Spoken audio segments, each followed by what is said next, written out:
Hey everyone, welcome back to another stream. Did some thinking, and I realized that I get off work a little bit earlier on Fridays, and kind of like I did before when I used to get off work at 3 on Wednesdays, and I streamed on Wednesday nights because I had a lot of extra time before I had to go to bed. I think I can actually start doing that on Fridays. With my new work schedule, I thought to myself, like, man, I'm not even going to be able to stream Fridays even if I wanted to. But then, you know, I finally got onto my regular schedule, and I was like, oh, wait, I get off at 3 on Fridays. So I can, like, schedule something for 4. And so, yeah, we're doing just that today. I wasn't actually planning on streaming today, but I got the idea earlier on today. And I was like, man, I've been wanting to stream some PS2 SHMUPS. I did a PS2/PS1 SHMUP stream several months back. And I've since picked up a couple of other shooters on the system, as well as haven't played a couple of the other ones in my collection that I've had in my collection for a long time. So yeah, we're going to actually be playing some PS2 SHMUPS. I got about 5 or 6 games here.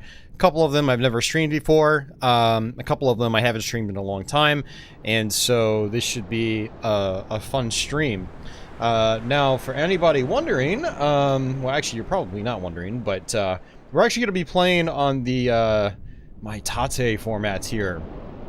So you can see I've got my my monitor here rotated, and I think pretty much every game I have here is vertically oriented, and it supports TATE, where I can rotate my screen and get the full original aspect ratio of the arcade games, as well as have a larger, you know, viewing space for my own pleasure. So yeah, we're going to actually be playing with this format. The first game we're going to be starting off with here today is Psyvariar 2.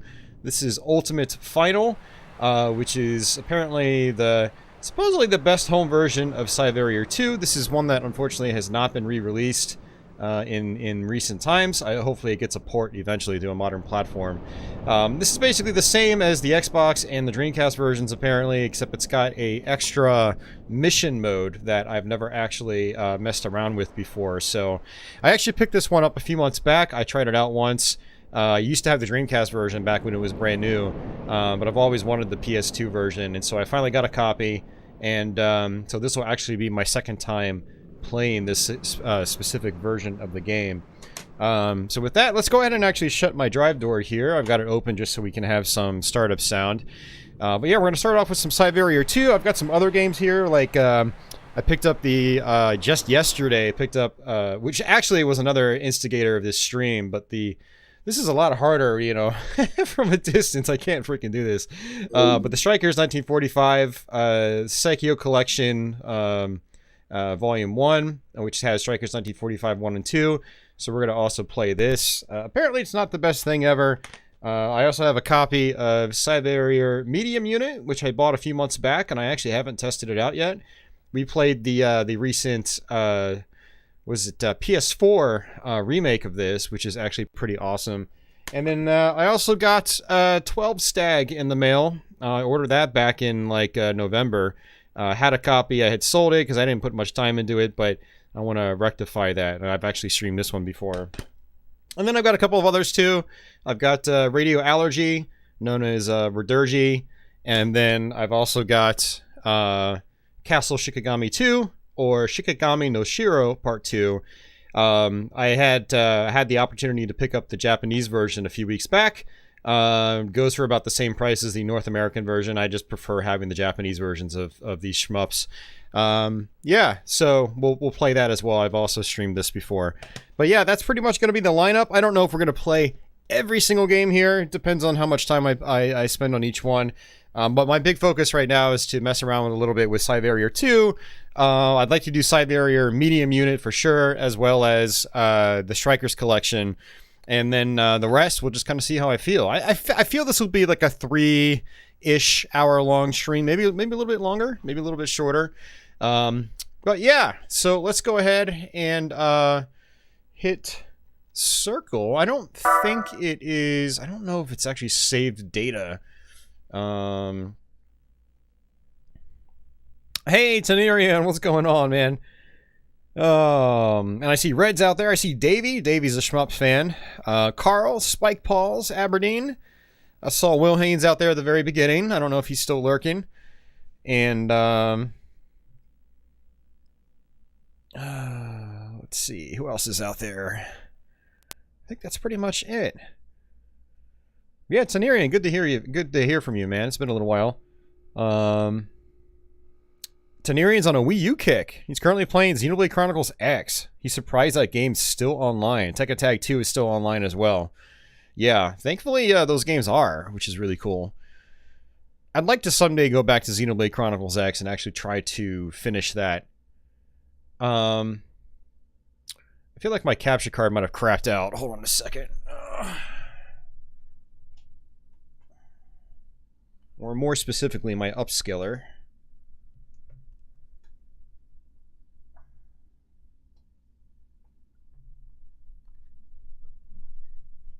The joys of upscaling and capturing.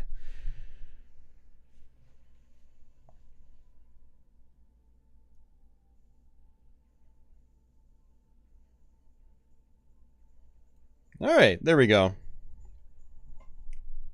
Well, there we don't go. I think I'm gonna have to reset my capture card as well. Already reset my upscaler. Now I gotta reset the yeah, there we go. Alright, so let me get this back in the TATE mode. I had it here for my sound test, but it looks like it doesn't want to save my setting. I'm gonna have to go to the backup menu and fix that. So we got monitor type right here. We go to vertical 2. So you got vertical 0, vertical 1 stretches it more vertically, and then vertical 2, and that looks a little more accurate to me. So controller, we've got X is shot, square is shot, circle's bomb. So I guess I will do square or X and then circle. This is a game where you can roll. You can wiggle the D-pad back and forth to roll, or you can just press the roll button. The roll button was something that was added to the home console versions of the game. Let's go to exit. We're going to just play with default settings. Hit area on. Let's leave that on and see what that looks like. And I think that's going to show us our hitbox. Let's go to backup. Save. Yes. Yes. Sweet. All right, so now we should be able to just, you know, reload our configuration settings, and it'll go into TATE mode next time I play it. Hey, Internet Junkie, welcome back. Hey, Adam. How's it going, man? Adam's at work. Adam is a shmup player as well. Tenerian says, will this stream stay up? I might fall asleep. Well, what do you mean by that? You like, will I post the archive? I mean, yeah, I'll post the archive. And Tenerian says, it's hard to go back to Final Fantasy XIV after playing some Xenoblade X. All other RPGs are so slow in comparison. Yeah, no, I feel you, man.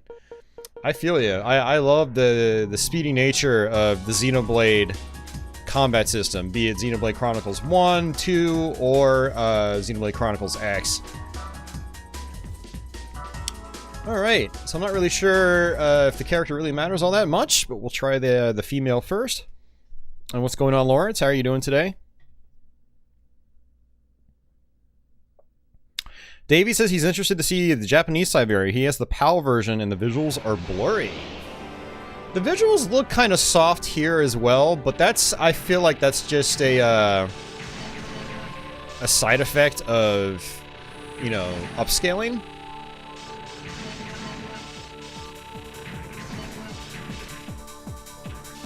So, I mentioned it on my Psyvariar Delta stream a few weeks back, and the Psyvariar series uses this thing called buzzing, where you want to scrape bullets, and you'll basically do what's called buzzing.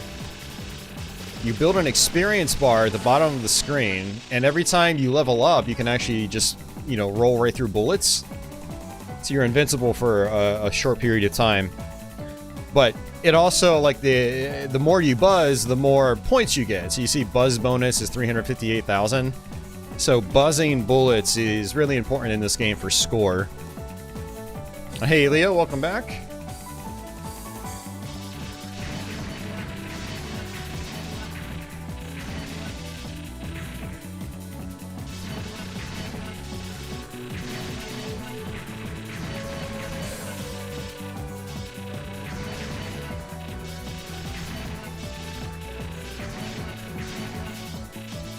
Now, unlike usual when we do our PS1 and PS2 shmup streams, I actually am using the PS2 controller today. Usually I use an arcade stick, but not today.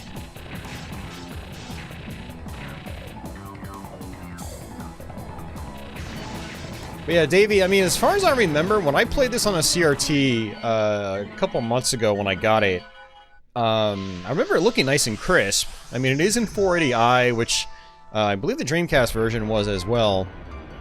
And if you play it on a CRT, it should look decent. It looks a little soft here through the upscale, but yeah, I recall it looking pretty crisp on the my CRT. Now, what's interesting about the hitbox mode is that it's actually showing the hitboxes on enemies. I thought it was going to show the hitbox on you, your character. So that's not exactly what I was planning on. And I can't actually turn that off until we go back to the main menu.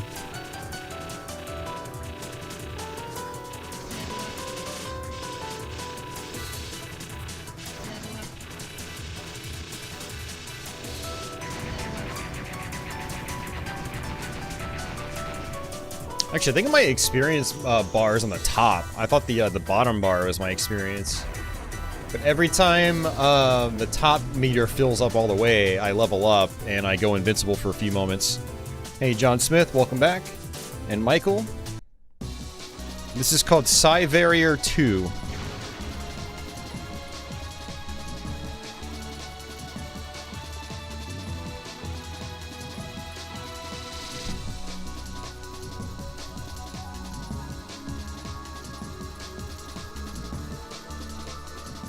Leo, it does do TATE, yes, or TATE. Yep. Unfortunately, the Strikers collection is always at 480i, which is not good because those were originally 240p games. So that's one of the big complaints I've seen about it. I don't regret buying it because I want to get as many shmups for PS2 as I can. I've started, you know, these last few months, I've started expanding my PS2 shooter collection again. You know, I've already got some of the heavy hitters like Escaluda, Gradius 5, you know, stuff like that. R-Type Final. Gradius 3 and 4. And I've already had stuff like Shikigami Part 1, I've had Sylphid. I actually had duplicates of Sylphid. I had the Japanese version and the US version. I just traded in my US version yesterday. No sense in having two of the same game. But more recently, I also picked up Dodonpachi Daiojo, which I streamed a few weeks back. I also got Psyvariar 2 that we're playing right now. And then I got the Strikers collection just yesterday. Trying to get as many as I can while they're semi-affordable. I mean, like, Strikers was not cheap, nor was this. But they're still not, like, $100 plus games yet, thankfully. So I was like, I'm gonna grab them before, you know, they shoot up, if they shoot up. There are some PS2 shmups, though, that have just gotten, like, prohibitively expensive. Like, Ibarra, I think it's like $300 or $400 now. So it's like, there's a good chance I won't ever own that one. And then, Homura? I don't know how you pronounce it. That one's also gone up a lot, and it's like, apparently it wasn't even all that great. I'd still like to get it, but not for the current going rate.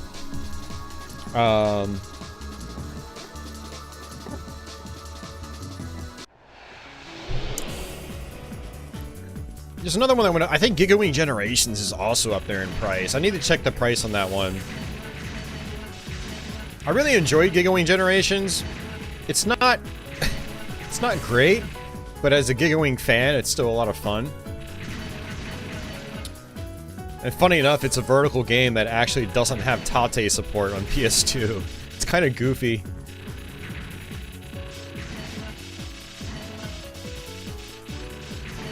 I guess I need to get the Shinryu collection again, too. I used to have that. I did a downsize into some of my shooters, you know, about a year and a half ago, 2 years ago. Went ahead and just used the bomb.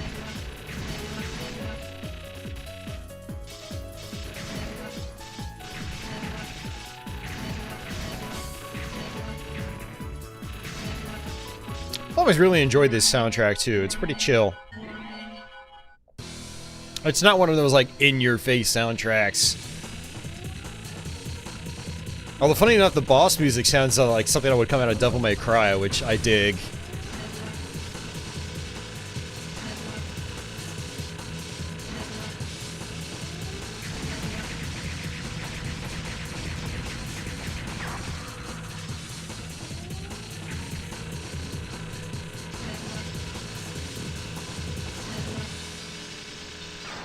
Oh, died. Ooh, and again, man, talk about, like, very few iframes.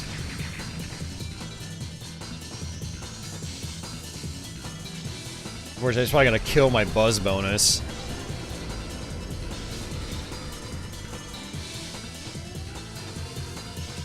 Wow, there's a lot of slowdown in this version. It's been a while since I played the Dreamcast one. Oh no, it just does total buzz. Okay, cool. That didn't actually hurt me too much. Is Mushihima-sama expensive again, Davey? I'd like to get another copy of that. I used to have one. It wasn't that expensive when I first bought it, but I sold it because I just started binging out on the PC version so much. I was like, why am I gonna play the PS2 version with a blurry image and most of the slowdown removed when I can just play the Steam version?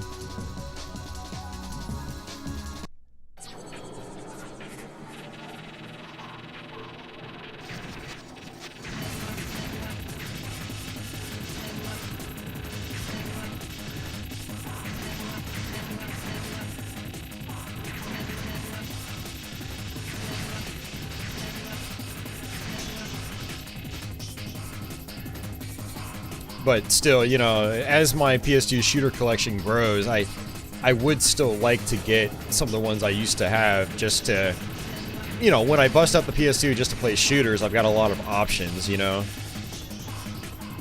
That's kind of the idea.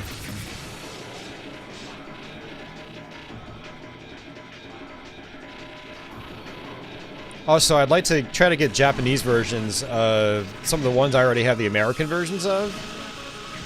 Because that means I can just use, like, the, I don't have to swap consoles to play. Like, right now I've got a lot of, you know, American shooters.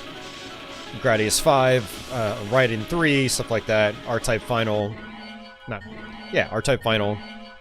But if I had the Japanese versions, I wouldn't have to swap consoles to play them.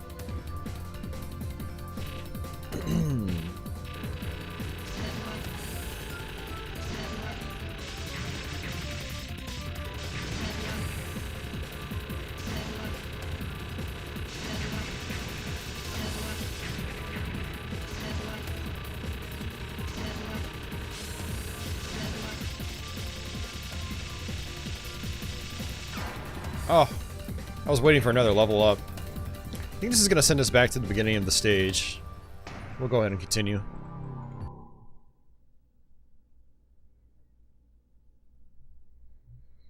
Yeah, and you know what, Davey? Psyvariar 2 also has a Super Play disc with it, which is really cool. That's something the other versions don't have.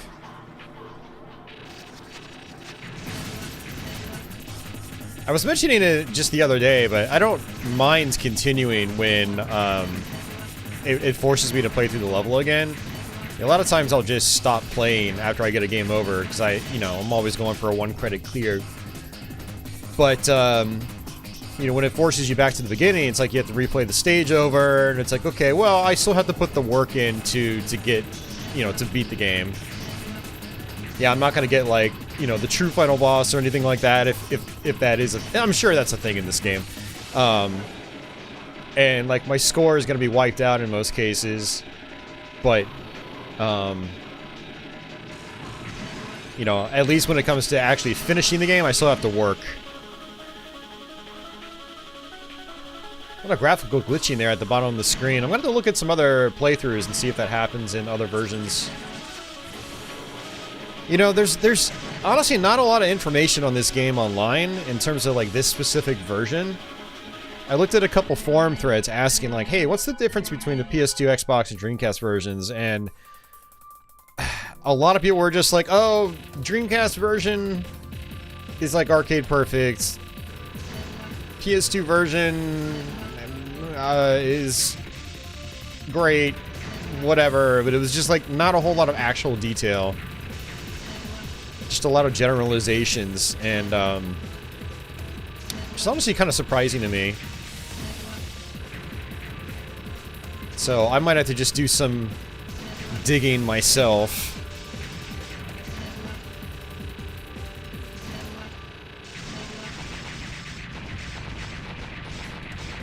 Despite my character looking really big, the hitbox is pretty small. I just thought the hitbox mode was going to actually show me what the hitbox is, but apparently not.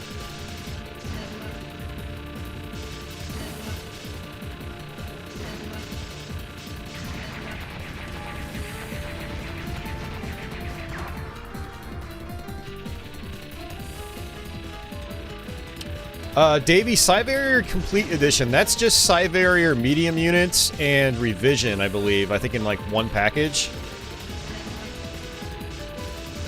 And then you might get some like, you know, super play, you know, movie playback with that too.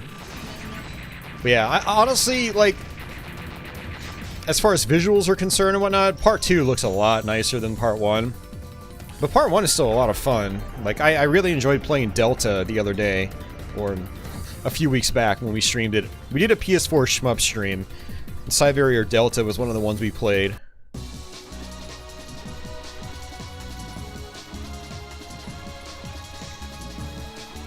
Yeah, Tenerian. Under Defeat HD is solid.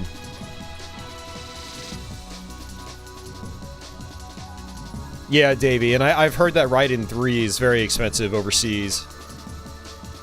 Hey, Gotcha, and welcome to the stream.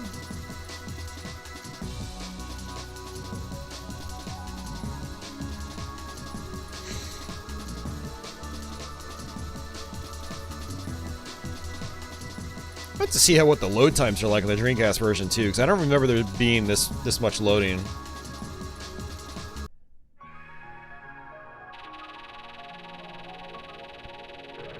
All right, so I think this is the last level.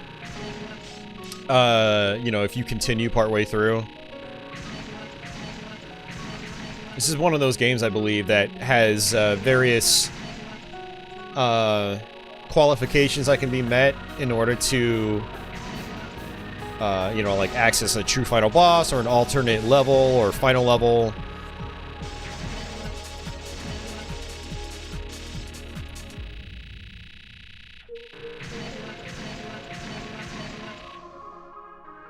So ideally, in terms of scoring, I probably want these guys to shoot before I destroy them. That way I can buzz their bullets.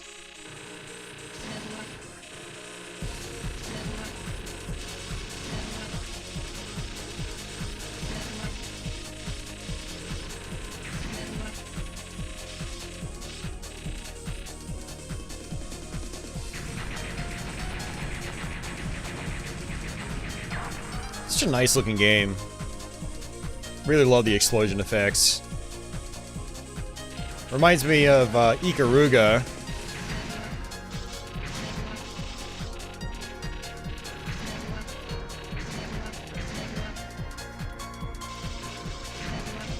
We'll have to see the credits. I don't remember if G-Rev helped out on this at all. But they, you know, their 3D games back in the day would have a, you know, a visual style a lot like this, especially with the explosions.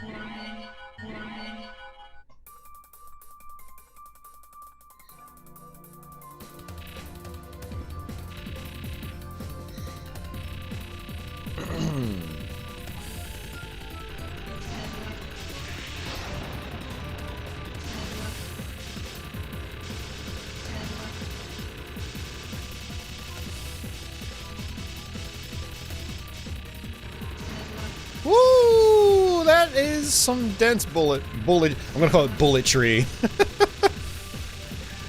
Holy crap. Remember back in the day, I would never get through those. Wow. That's crazy.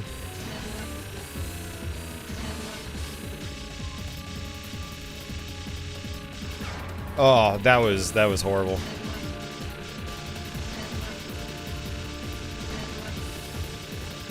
And I think about it, I think the bottom bar is definitely the boss's health. Let's see, is there another phase? I think I have 1 life left.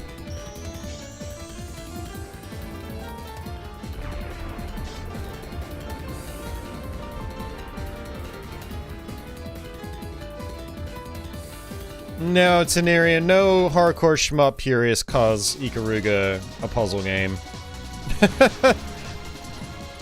Anyone that does probably isn't really a shmups fan, and they're just talking out of their ass.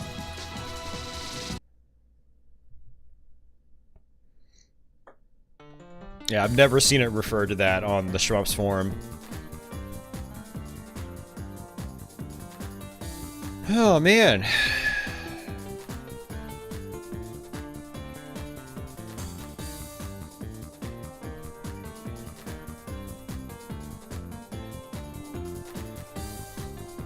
Michael says, I've always thought that getting a 1 credit clear is hard. Well, I mean, it depends on the game. There are a lot of easy 1 credit clears, especially when you actually get good at the games.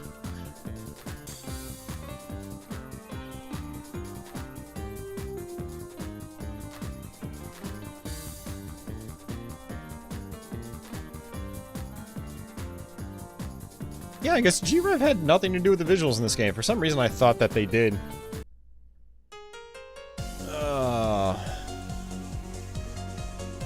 Where's my box for it?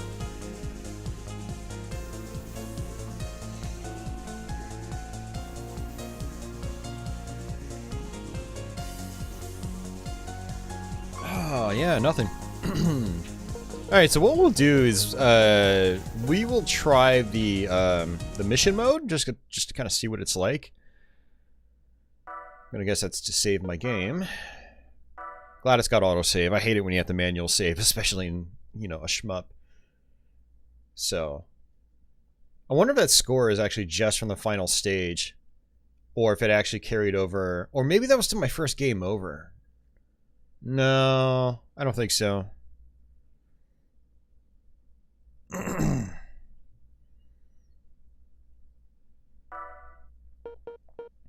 Alright, so we've got a gallery mode as well.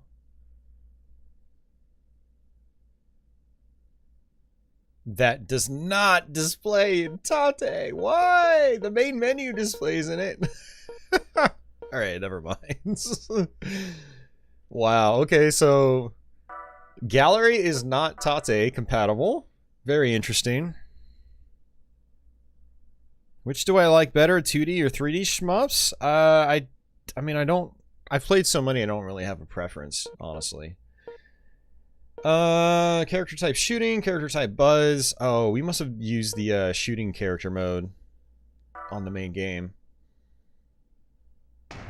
Mission 1, I guess get 150 buzz. So buzz, yeah. You should do that, Davey. It's worth your time, man. Ikaruga's a great game.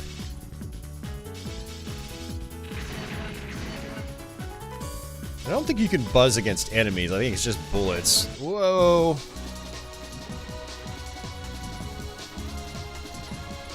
I mean, I guess this says I got it. The mission just ends when you meet the objective. Go ahead and save it.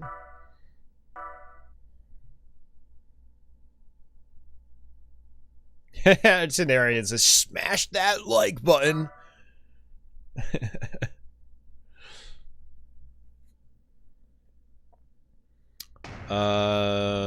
It says something 20. I don't know what that is. maybe kill like, yeah, I think it's kill 20 enemies.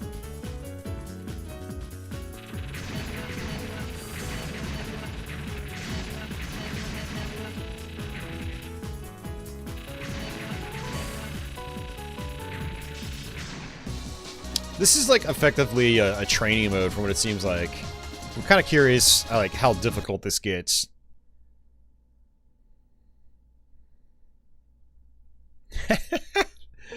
Thanks a lot, Red. His first victim of the day. We just got another bot. Red is the bot master. Alright, something 10. I don't know what that means. I've already done that, Michael.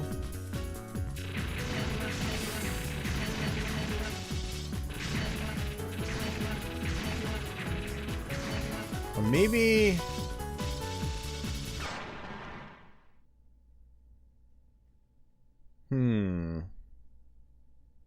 0 out of 10 hit.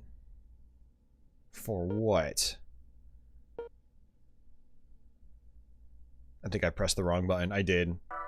I was pressing X because, you know, in North America, X makes you go forward. But I always forget when I go to my Japanese games that on PlayStation, it's usually circle goes forward.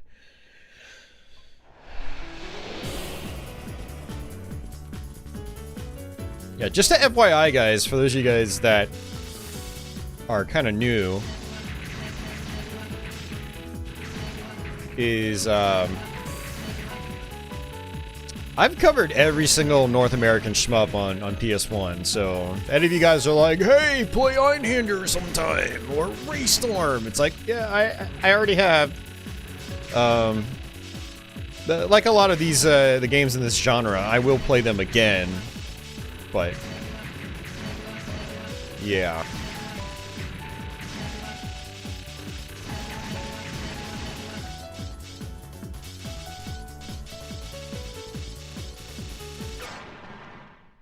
Like, I'm almost wondering if, like, I have to level up and then slam into an enemy. But I have no idea what it's saying.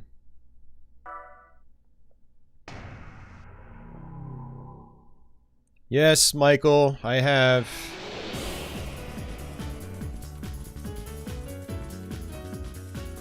Let's see. Let me extend that to the PS2 lineup as well. Like I've played every US PS2 shmup on stream already. So you can stop asking those questions. I have. Let me bust out my phone. There's an app. There's a translate app I have on here. So let me try that. There we go. Let's see.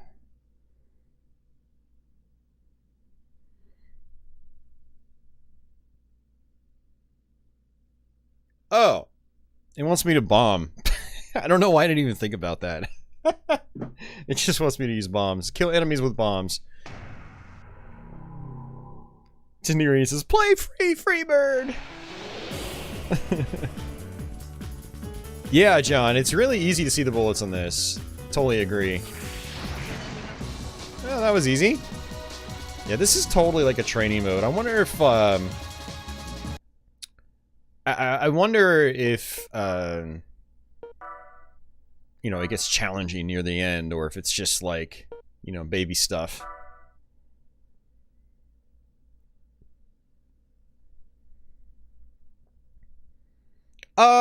I don't know if I really agree with that, Davey.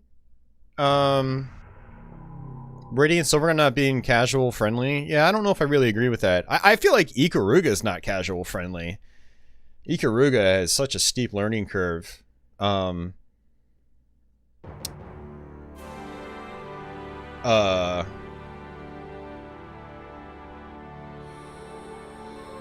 we go.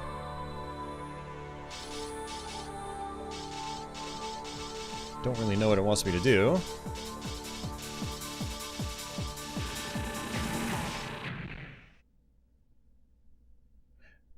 I guess it just wants me to, like, shoot enemies while I'm spinning, maybe?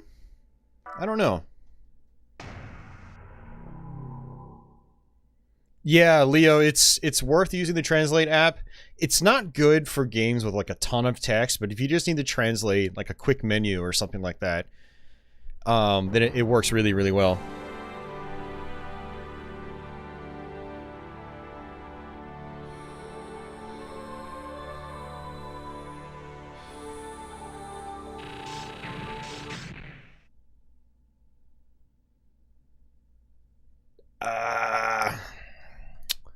gonna have to bust out the app again.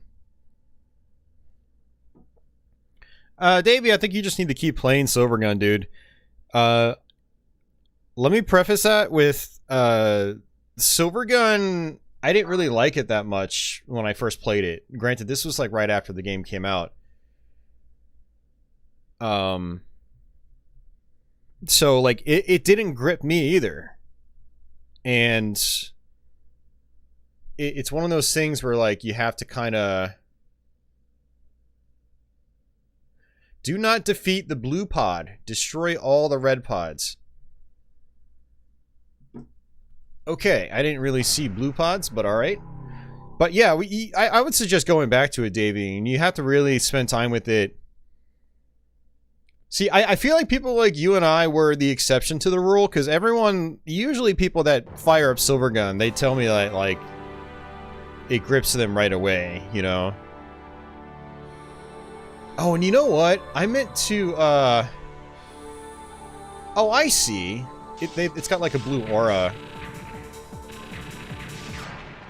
Okay, that makes more sense now. And I actually wanted to turn off the hitbox as well, because it doesn't really do anything for me. I was hoping it would be like a personal hitbox, like my own hitbox, not enemy hitboxes.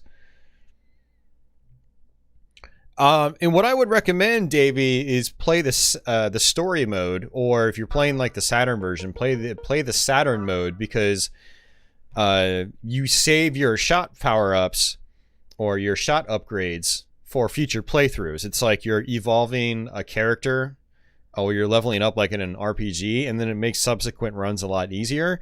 And that's generally a way to learn the game. So, hit area off. Okay, let's try that again.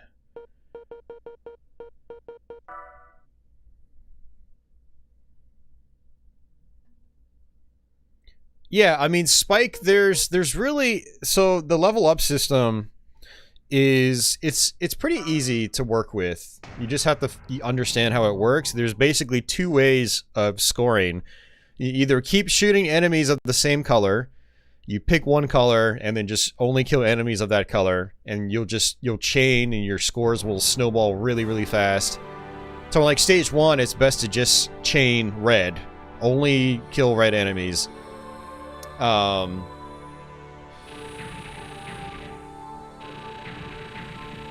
then there's also another chain type, which is you shoot a red enemy, you shoot one blue enemy, and then as many yellow as you can.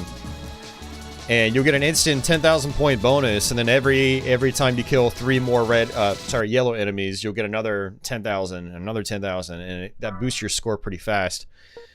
And you can practice that on the very first screen of the first level. Like, it throws out 3 red enemies, then 3 blue enemies, then 3 yellow. So what you'll do is you'll kill all the red, you'll shoot 1 blue, and then you'll just kill all the yellow, and you'll see that 10,000 point bonus in action. And then you just use that to score for the rest of the game. So it is important knowing the scoring in Silvergun, otherwise you'll have a much harder time. But there is a misconception in that a lot of people think you have to be able to score really, really, really, really well to even have a chance at Silvergun, and that's false. Having a chance at Silvergun means actually like learning the game. Oh, I think they want me okay, I think they want me to just like not kill anything for 15 seconds. So I mean, Silvergun, just like any other shooter, you have to learn the levels, you have to learn the bosses. I mean, it's not like a cave bullet hell where you're probably going to get like halfway through the game without like having any problems. And that's not every cave bullet hell, but there are some bullet hells where like you can just jump right in and just clear the first few stages without even having to know what you're doing. Silvergun's not that kind of game. You have to learn the levels. And that's one of its strengths. Like, you have to actually learn the game in an old school kind of way. And I didn't survive long enough. Now, don't get me wrong, there are some cave bullet hells that are hard, like, right from the very beginning. Like, Katsui is a great example. Escaluda 2 is another one. Like, you're not just going to coast through those first few stages in those games. But,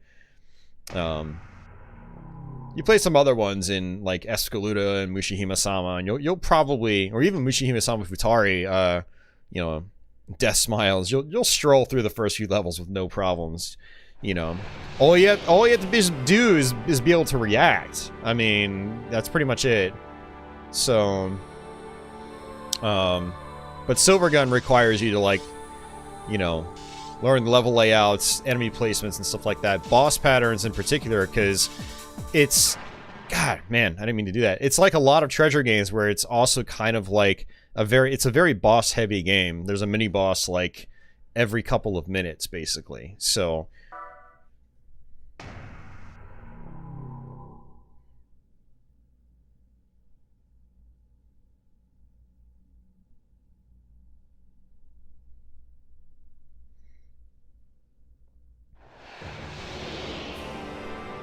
well, I mean, Tenarian, I mean, for some games, for some shooters, it is like that, you know. Again, in games like by Cave, actually, they have really deep scoring systems, typically, that you probably won't figure out on your own. You'll probably have to read some kind of guide online. Okay, we got it. Cool. Yeah, we just have to survive without killing anything. But that's for, like, advanced scoring. If you're just trying to play for survival and you're just trying to, you know, beat the game, you don't usually have to know that stuff. But there's also so many old school shooters on, like, your Genesis and your Super Nintendo and your 8-bit platforms, where it's like there's literally zero depth like that. You literally just shoot stuff and survive to the end of the game, and that's it. And so you don't need to treat those like they're fighting games or something, because they're not at that level of complexity. So they want me to get 250 buzz.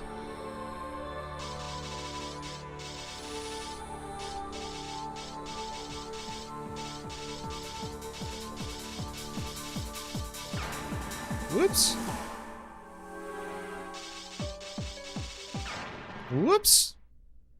Halfway there. Let's try it again. Should probably actually try to kill some of these enemies.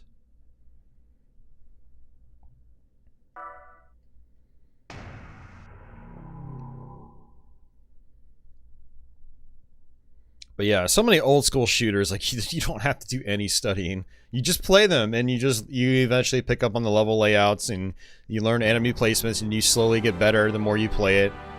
But it's not like you have to learn combos and stuff like that, or even special moves. It's not really you know, some of the older shmups aren't really good analogies to fighting games.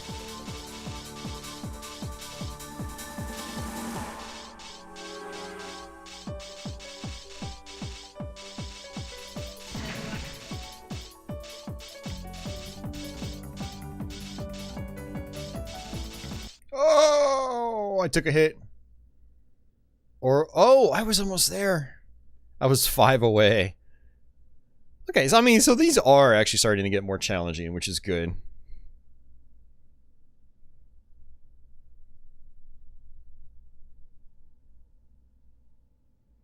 Well, if you, okay, so that's confusing, Tenaria, and you make the fighting game analogy, yet you say you only care about 1TC, so I don't really understand the fighting game analogy.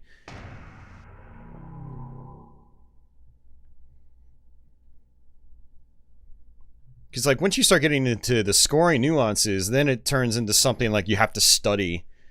You know, it's not about just shooting and dodging.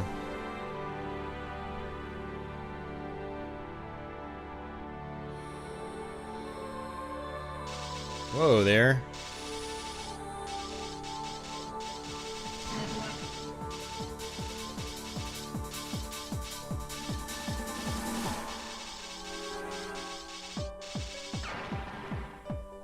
Oh, I think I messed it up.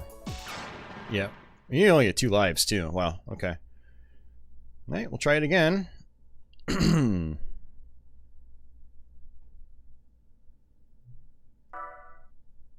don't go for... Well, okay, well, you sound... Do you actually play fighting games with real people?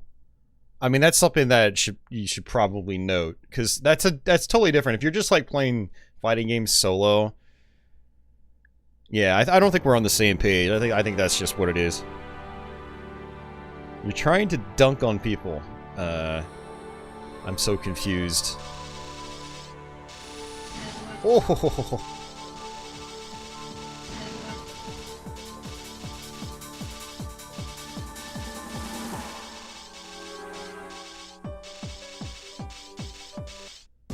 Hey, we got it.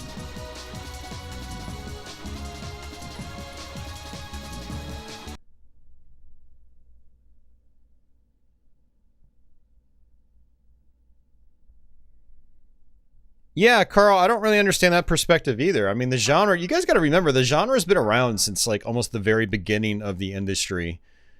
And there were many different generations of shooting games.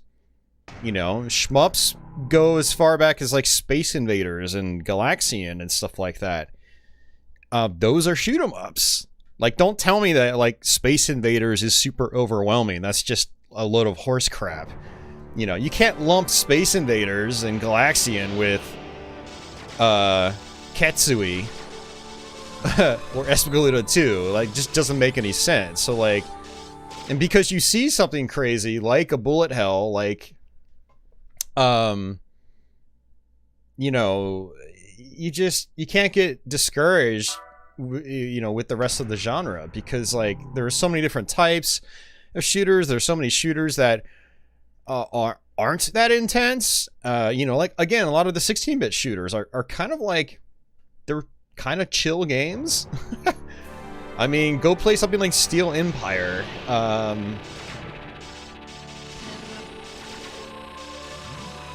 Oh, I'm literally just supposed to... Okay, I see what I'm supposed to do. Just kill this guy, basically. That's it? Okay, that's actually pretty easy. You know, I always tell people, like, you know, you want to try to get into the genre and you feel super overwhelmed, maybe play something really old, like Life Force on NES. Yes, you're going to die still, but you're going to go die in, like, Ninja Gaiden or Castlevania. What's the difference, right? You know, quit coming up with excuses to not get into the genre and just go for it. Just do it. Just do it. Alright, something 6, and I don't really know what that's saying. Let's see. Aim at text. Aim at text. Come on. Buy body 6 breaks. I think it wants me to level up and slam into enemies. Not like that.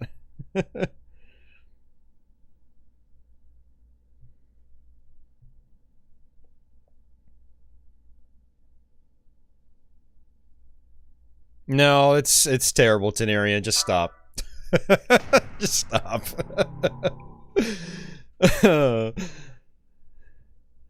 Yeah, Davey. So that's kind of how I am. Like, I mainly just go for 1 credit clears.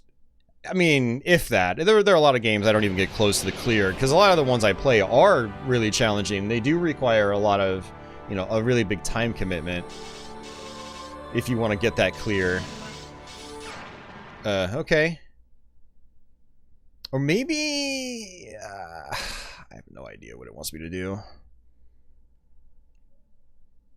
Yeah, that's right. It's a quote owned by me now, Red. Just do it. Screw Nike. No, I'm just kidding.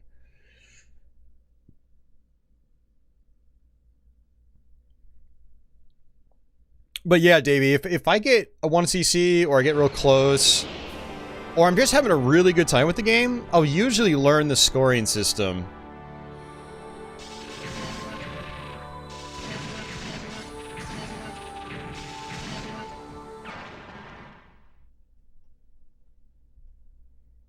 Yeah, it's mentioning some kind of break thing, and I'm not really sure what they're talking about.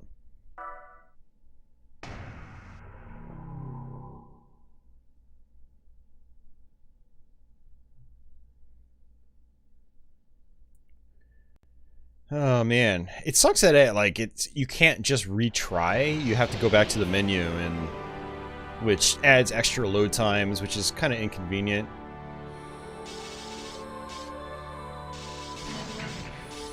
Yeah, that's exactly what they want me to do, and that's going to be really tricky.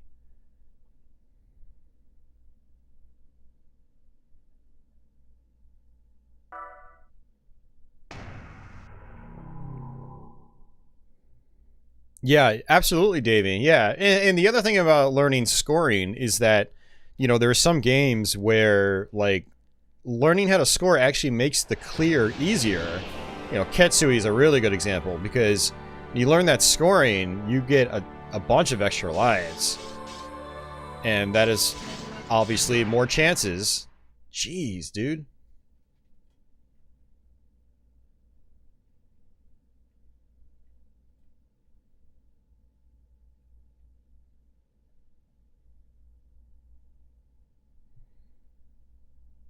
Holy crap, Will. Jesus. Where did my... Why was there no alert sound? I'm disappointed there was no alert sound. Why was there no alert sound? I need to get off Streamlabs. I actually meant to do that a long time ago. Well, thank you so much, Will. Much appreciated, sir. As always, you leave me speechless. Let's see if we can do that again. That's still not loud enough. More loud.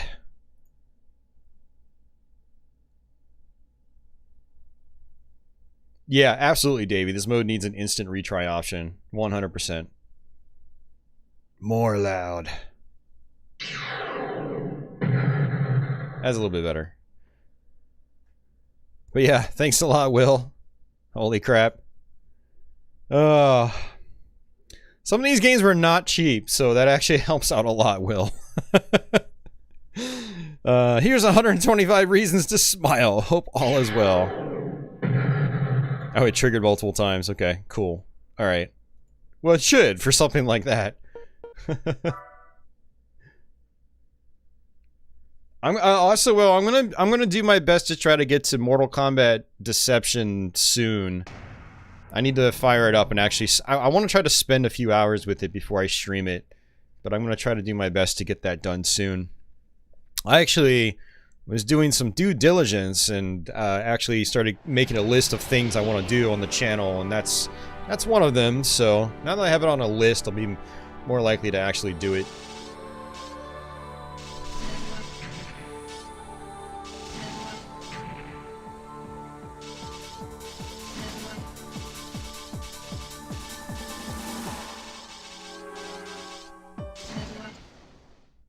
Holy crap, that's gonna be really tough to do.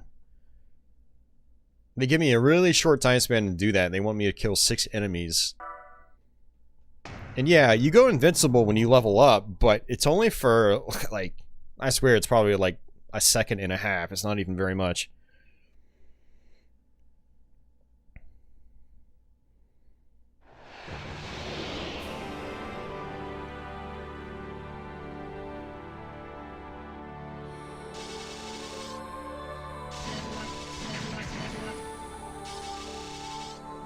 Oh, I kind of see what's going on. Whenever I level up, I have a tendency of actually... when I say I'm into the enemy, it's almost like an instant level up. I didn't even think about that. Yeah, it's Anarian. Google's really weird about that. Yeah... You know, some people that are in a situation like that, they could always try to VPN if they have a VPN, like, and make it look like they're from the USA or a country that does support that. But I appreciate the thought, though. You don't have to donate. No one does. Just being here and like hanging out, and supporting that way, is, you know, is really cool.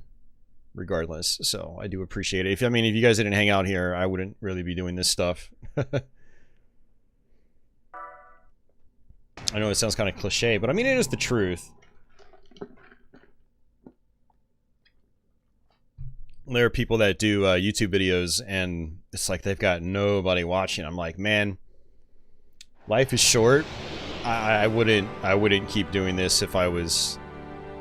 A, channel not growing, or B, like, no one was tuning in. That sort of thing.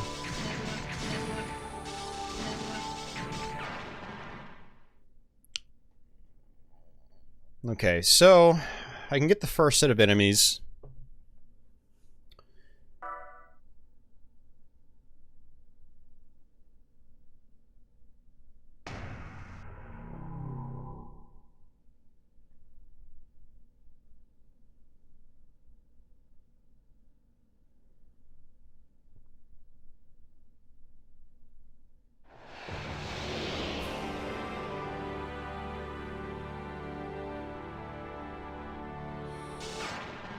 My God.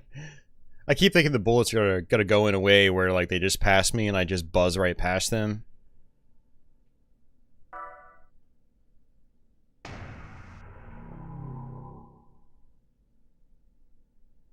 Watch the last mission be like, fight the true final boss without taking a hit. That'd be hilarious, actually. Where are we at? Man, we've already been playing for an hour? Almost an hour? It does not... No, I think we've actually only been playing for about 40 minutes. No. Alright, we'll give this mission a couple more times, and if I fail, we'll switch off to a different game, because I've actually already been playing this one, probably a little bit longer than some people want to see, but I do like Psyvariar too. You know, if you're the kind of person that, you know, likes to really master these games, I mean, there is some good replay value with the different levels you go to based on performance, like how well you do.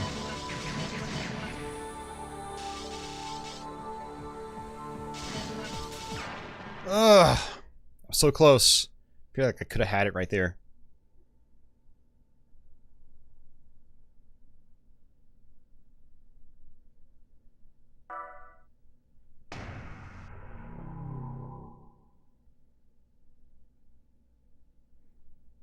Yeah, Tenarian. I mean, all that stuff helps, you know? It really does. Like, you know, the thumbs ups and, you know, stuff like that. It basically sends a signal to YouTube telling them that, like, hey, you know, this channel, people like it, you know, so you can recommend it to other people. It definitely helps a lot.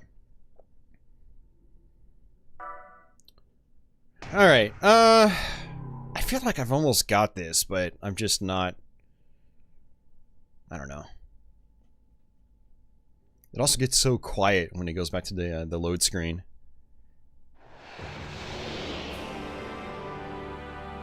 I love those camera angles. Very Ikaruga-like.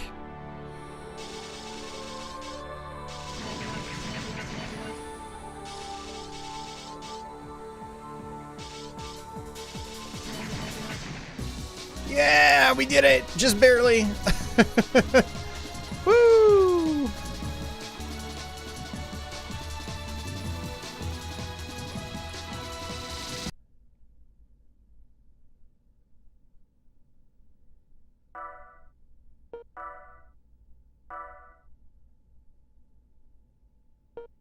Alright, mission 9. Alright, let's see what it says. Continuously raise 5 levels. Okay.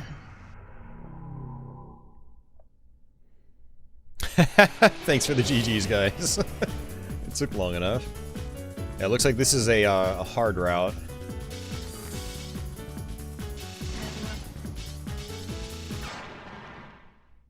Oh, I must have ran into something. I wasn't paying attention.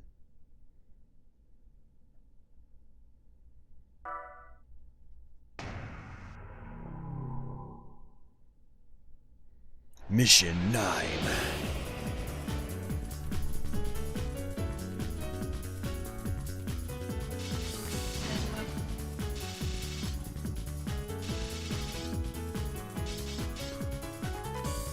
Oh, you can buzz off enemies. Okay.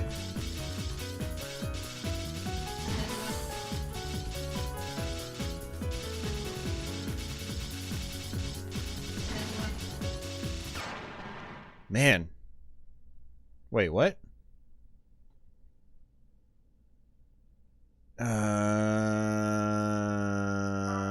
I'm confused.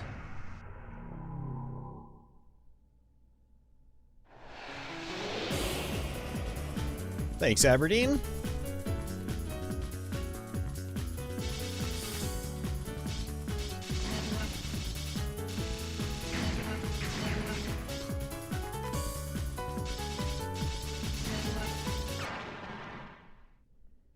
I got to 2 that time.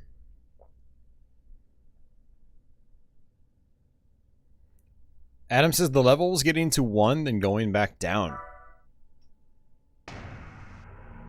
So it's like, all right. So, I don't know.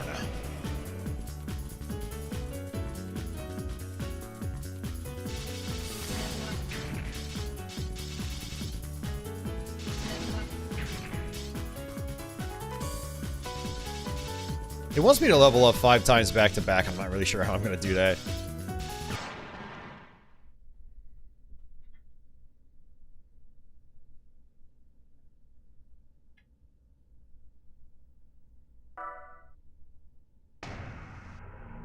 Yeah, so it almost makes you wonder if they want me to just slam into enemies again. Oh, I do wonder actually if shooting helps.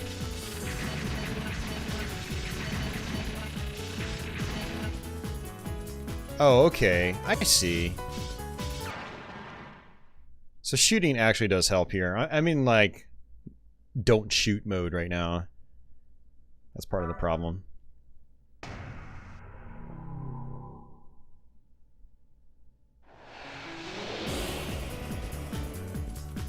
Well, if it makes you feel any better, Tenarian, I don't know any Japanese. Yeah, I don't know any Japanese. I just use my phone to translate it.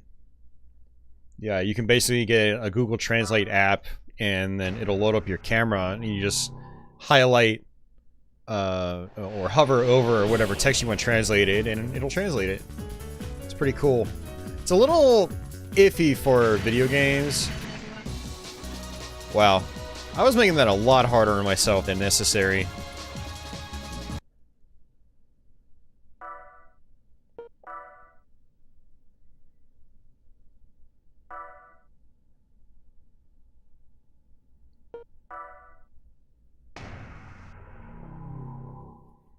$250 buzz. This is probably going to be hard.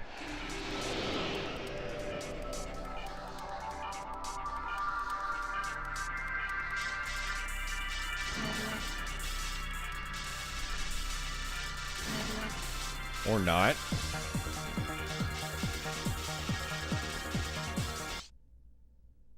Holy crap, that is a very short window. Okay. So I probably want to just try to buzz these enemies. And then buzz the bullets.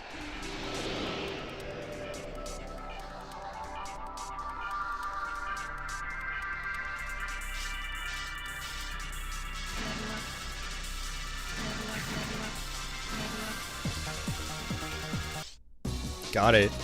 That wasn't too bad. I wonder if a new set of missions opens up.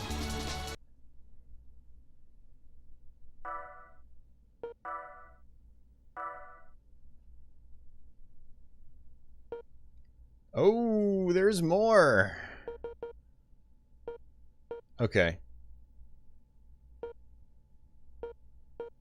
Alright, well that's enough Psyvariar 2. I'll go back and I'll try those on my own sometime. But, yeah. We'll go ahead and switch games. Let's see.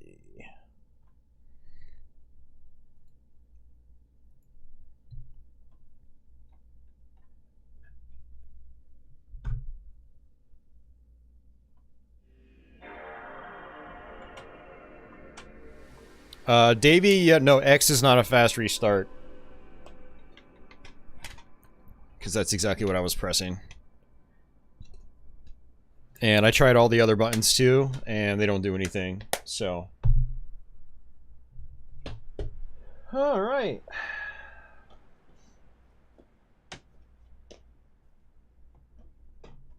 Let's go ahead and do the Strikers games. We'll play a little bit of Strikers 1 and then Strikers 2.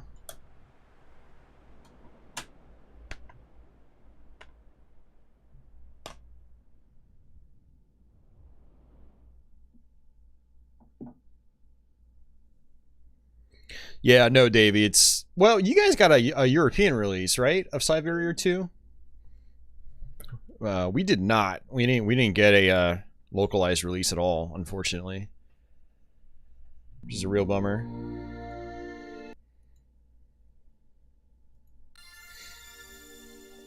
Once we get into the game, let me know how the audio is.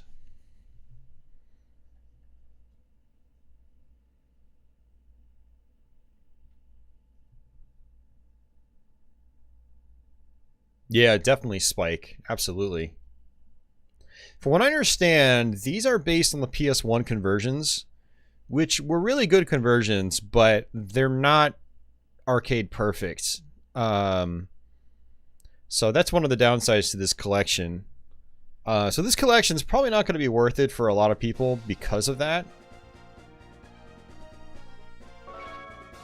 But actually, this game is pretty quiet. I think I can turn it up quite a bit, actually.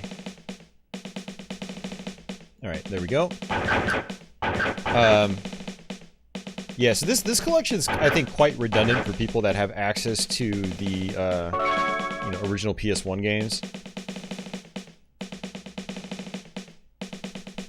Let's check out my controls.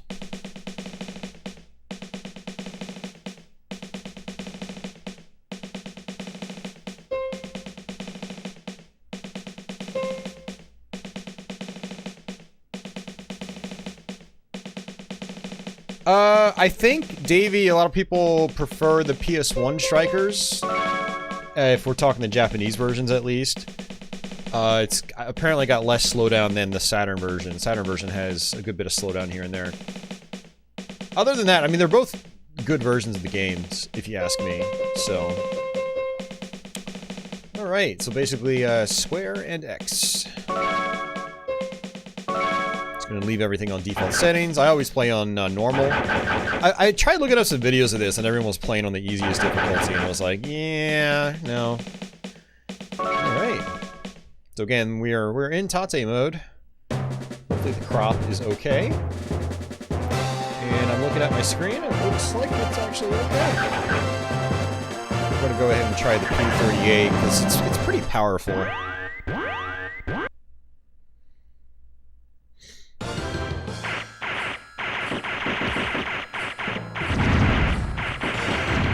Yeah, I actually have never really put a lot of time into the first Strikers. I was actually playing it a little bit on Saturn over the weekend.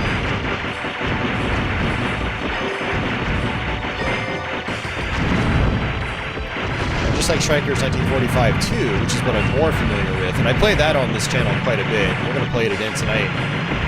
Is the gold bars that you can see and you can collect. You pick them up when they're at their shiniest, which is like for a frame or two. I think it's one frame, actually. You get 2,000 points for each one.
Alright, people say it's too loud, so I just lowered it.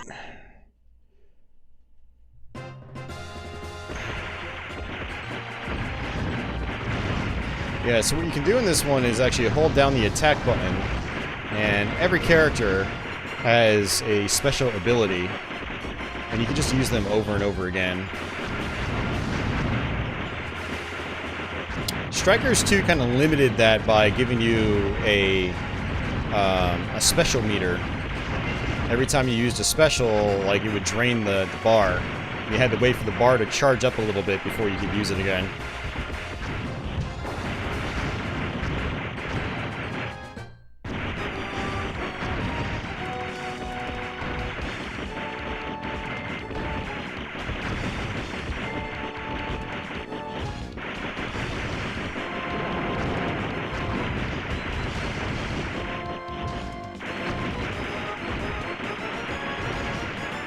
Yeah, so I had mentioned it previously. This is based on the PS1 versions. So again, redundant if you've already got the PS1 versions. 2, it, you know, is running in 480i all the time. And so you never get that, like, nice and crisp 240p look that these games are supposed to have. So again, a little redundant if you've got the PS1 versions.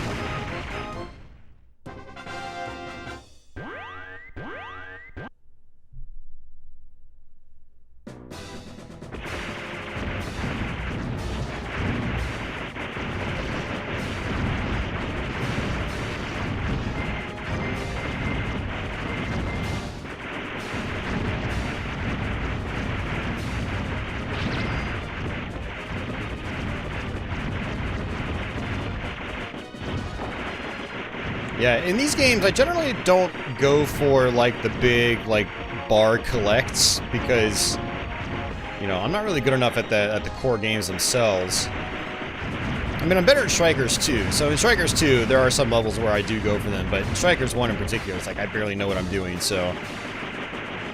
just kind of playing on the fly, and just trying to dodge on the fly, just trying to stay alive.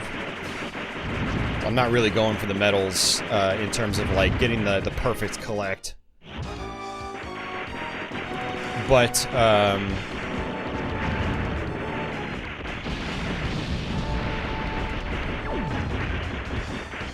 I like this guy's bomb. It's very handy.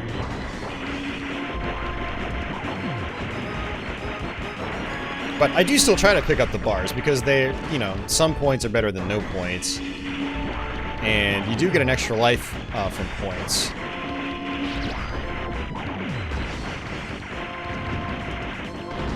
Whoa! I tried bombing. I was way too late on that.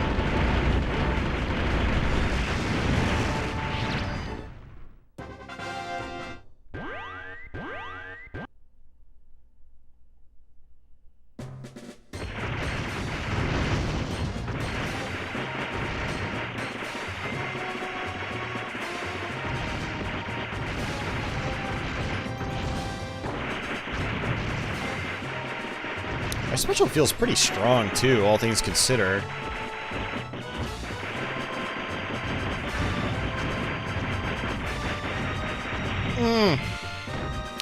I just continued. Crap. I mean, well, that's fine, but...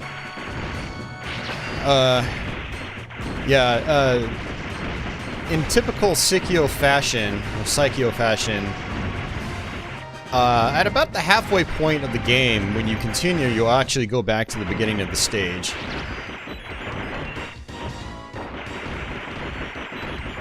And it does retain your score when you continue, but you'll notice that it's got an extra... It's got a 1 at the end of the score.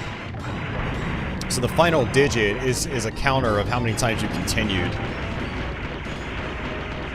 So that's how you can differentiate between who's continued on a high score list and who has not. Man, I am playing horribly. Then again, this ship is pretty damn big, which makes dodging a little more difficult.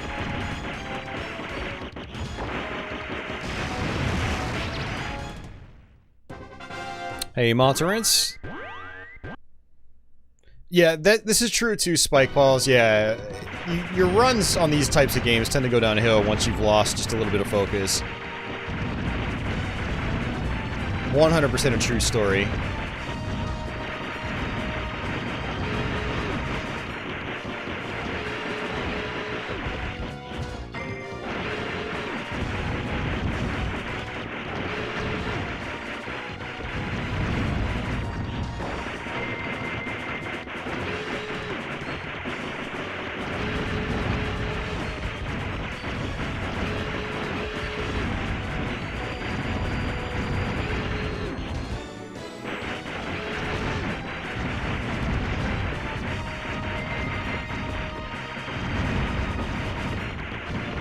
I think 600,000 is where our first extra life is. We're actually getting kind of close.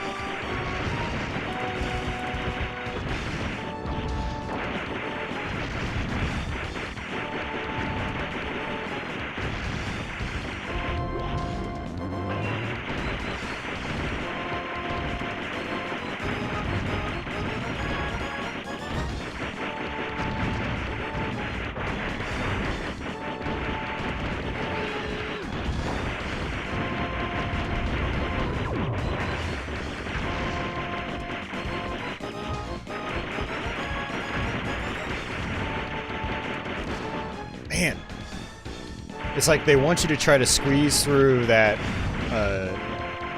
that left-hand bullet pattern, but then it throws another spread pattern on top of that and basically just kind of screws you. So you've got to learn the the bullet patterns. There were no Strikers games on MS-DOS, no.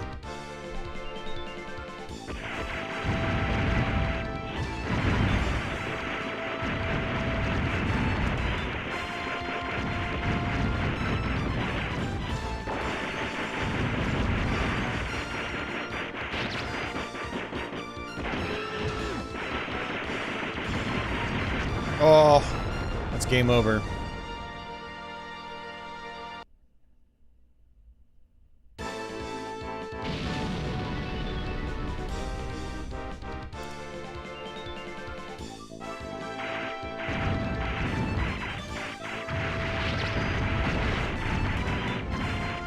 Yeah, and I just got a power-up downgrade. That happens when you slam into enemies.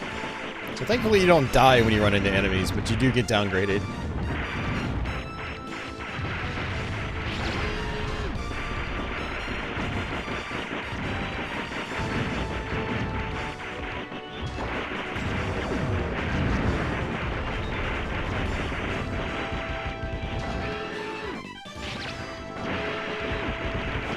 Oh.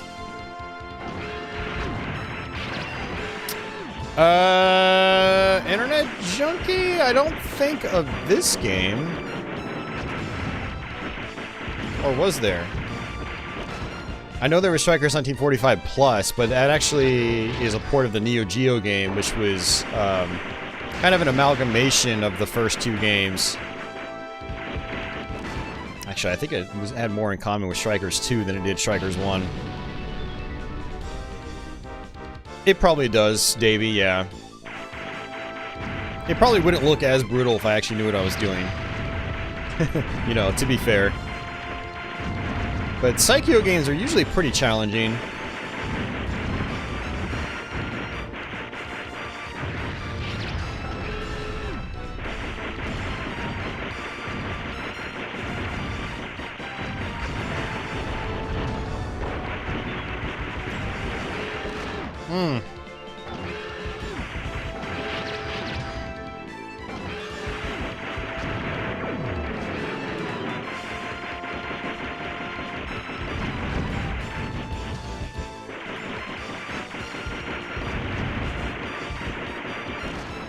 Man.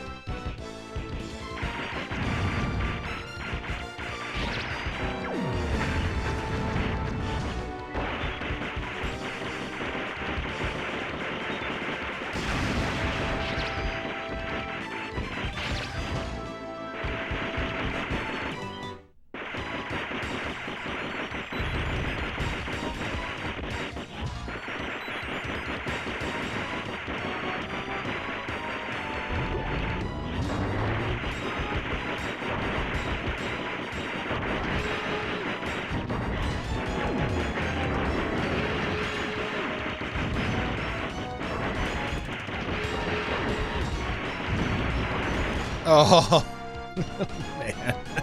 It's brutal. Here, we'll try it one more time.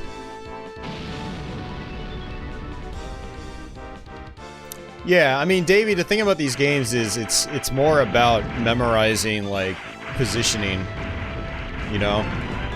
That's how you deal with the fast bullets. Usually there's, like, a good spot you can just kind of sit in.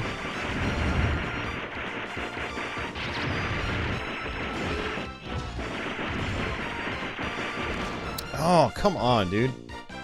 I keep thinking I can squeeze over farther to the left, and it's definitely not working.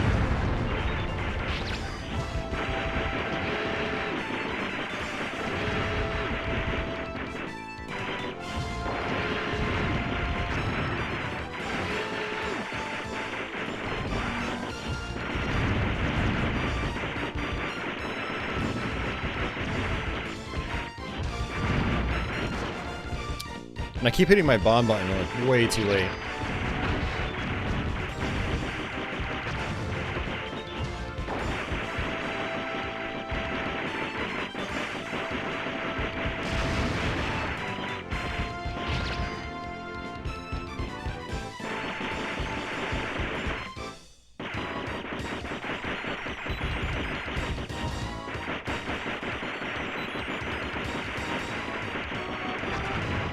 One of the nice things about dying is I lowered the rank, which means the bullets are slower. More reaction time. Jeez, man. Yeah, that had me on edge big time. Oh, that sucked. Okay.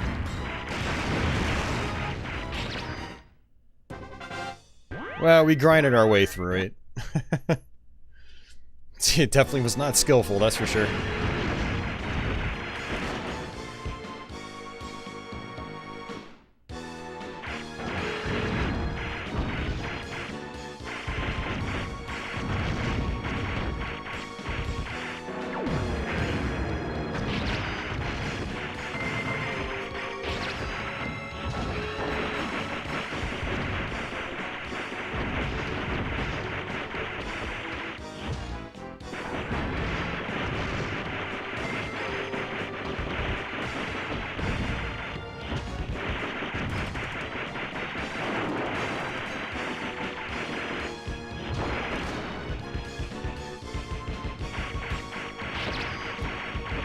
Not a lot of iframes. I think there's enough.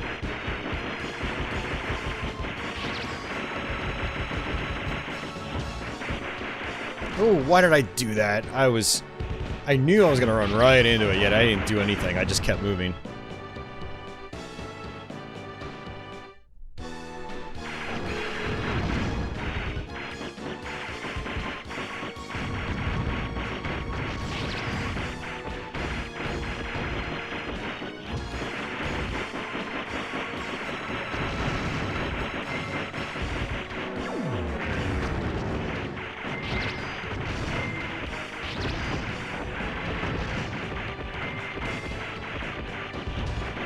Oh.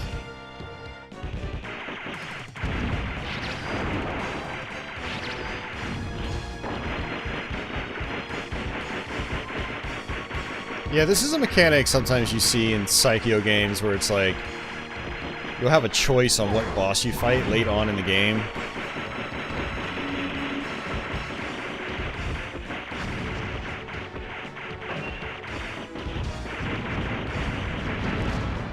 Come on, really? Oh, man.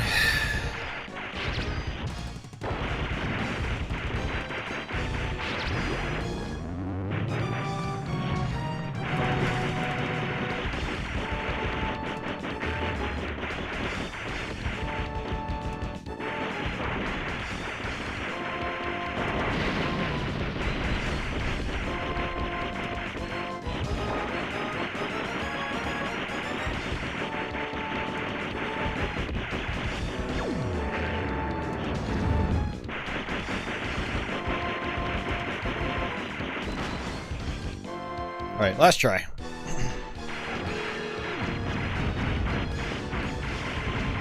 Thanks for that quality comment, Ambiza.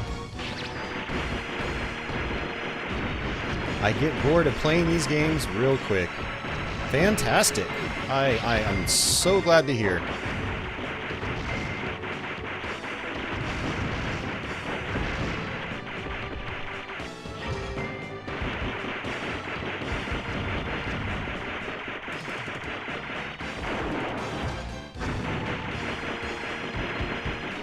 Oh, jeez, man, I keep dying in the dumbest ways possible. That's the frustrating part. It's like, man, I know I could have avoided that bullet, but I didn't react fast enough.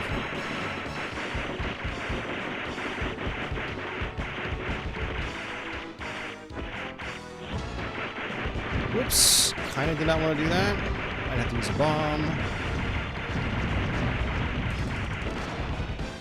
My bomb didn't come out, even though I pressed the button. Alright, I want to try again. Let's just restart.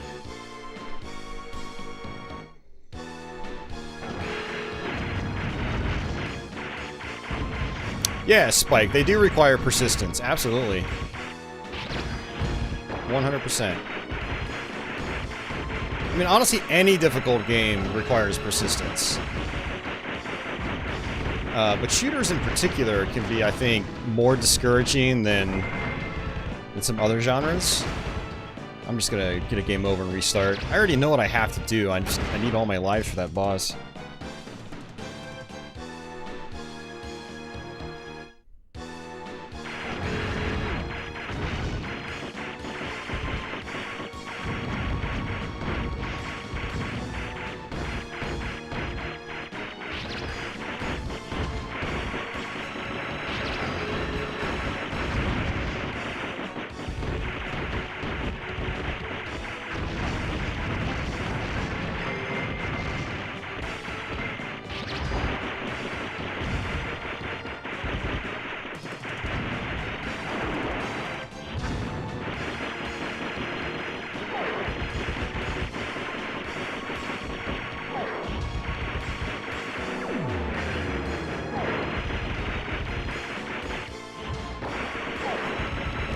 Oh. Yeah, and the thing about grinding your way to the last parts of some of these Psikyo games on your first try is that, like, you want to make use of all your bombs. And if you die when you still have bombs in stock, then, like, you've wasted resources, basically.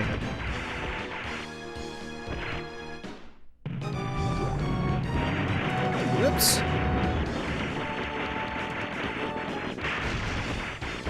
Oh, are you serious? Thought I could squeeze through that. But yeah, this is a different boss than we had before. Alright, well, I think we're done with Strikers 1.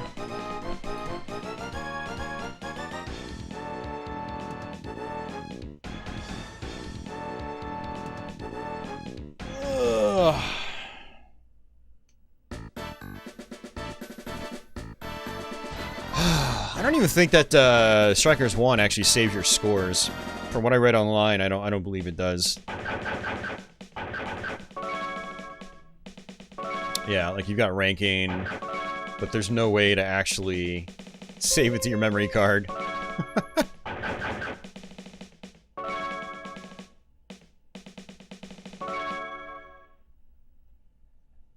All right.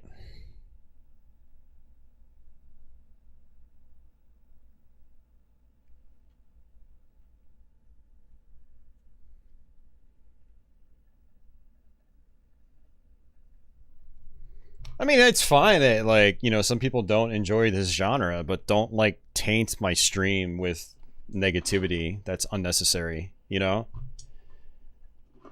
It's kind of like walking into a room and, like, your friend's watching a movie, and you're like, I don't like this movie. Like, what does it add to the conversation? It doesn't add anything, so just don't even say it at all. That's my point. That's one of the things I have to deal with as a streamer, but... you know, just, I don't know, think before you speak is what I ask of people. You know, it doesn't add to the stream, or if it's just gonna bring people down that are trying to enjoy what they're watching, or, I don't know, someone like me trying to enjoy what I'm playing, yeah, I just don't really want to hear it, that's all.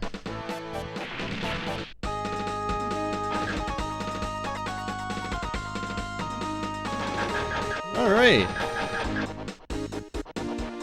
The sound here feels weird.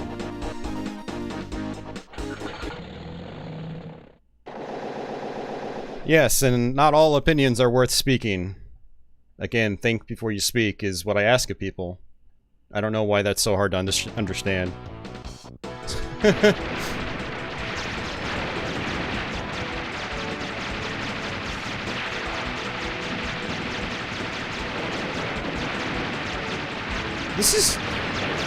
This really sounds different than what I'm used to.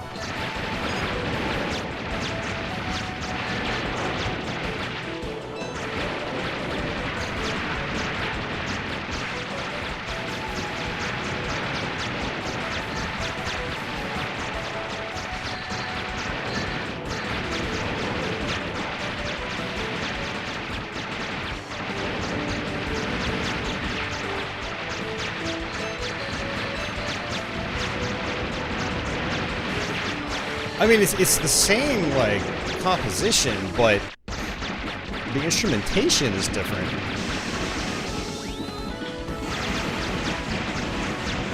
Everyone was saying it's, like, identical to the PS1 version, but this sounds different from the PS1 version.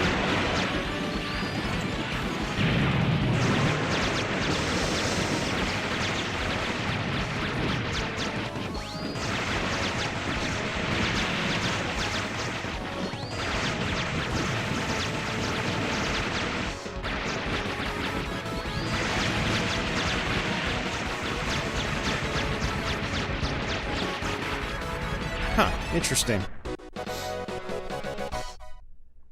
This is Strikers 1945-2. We were just playing the first one before this.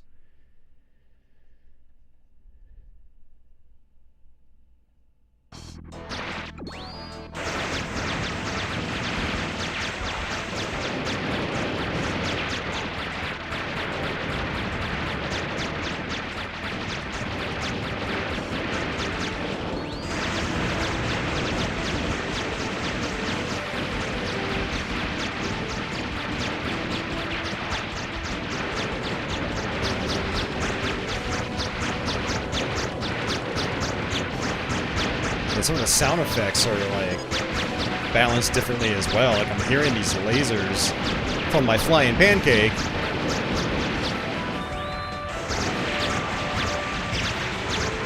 It's just interesting.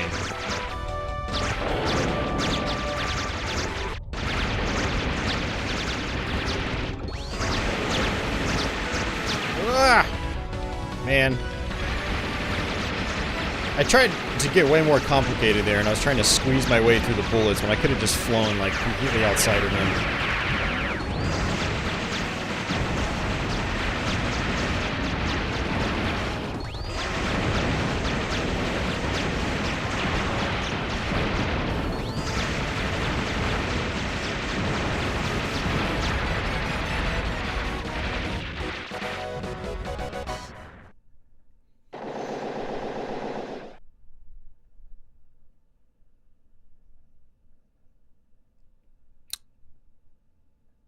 Yeah, you're right, Davey. Gunbird 2 does have the meter. They also expanded on the metal mechanic, where you can try to chain, like, perfect pickups, and you get, like, a big bonus for it.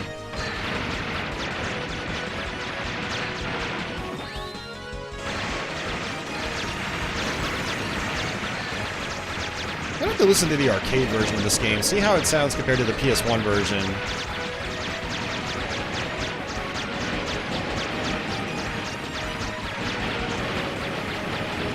And then just make comparisons to this one.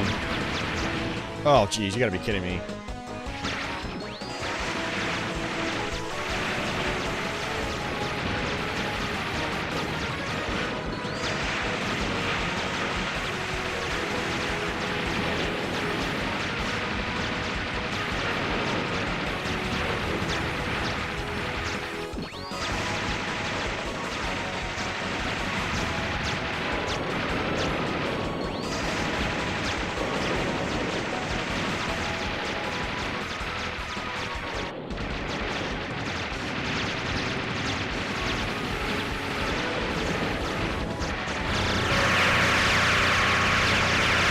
Oh, and I just continued, too. Wow. Yeah, so one of the issues with this collection is, like, if you press the fire button when the continue prompt comes up, you'll automatically continue. That's another complaint I read online, and I kind of get it. Sometimes you don't want to continue.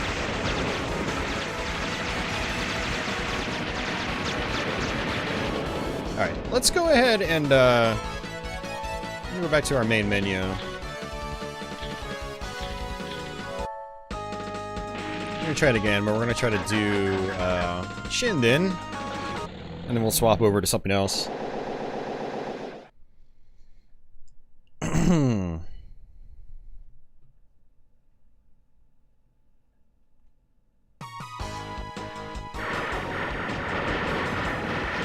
Alright, see you, Tanarian. I think the Flying Pancake is generally seen as the best plane in the game.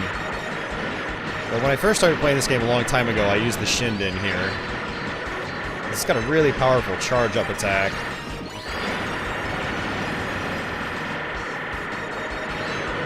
Also pretty fast.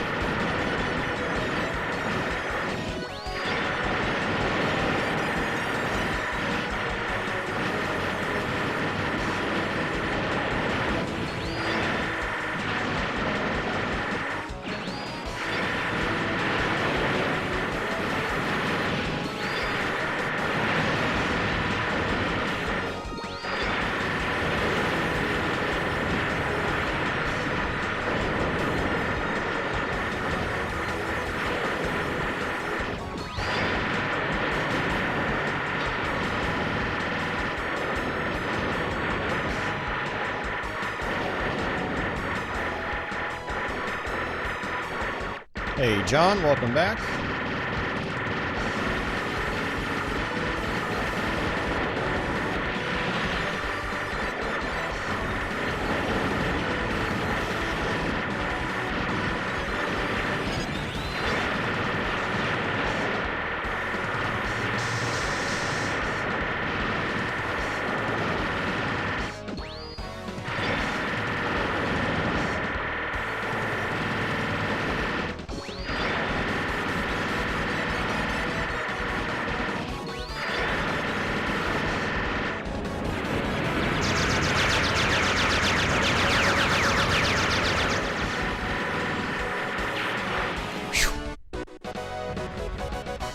Hey, Cafe Man.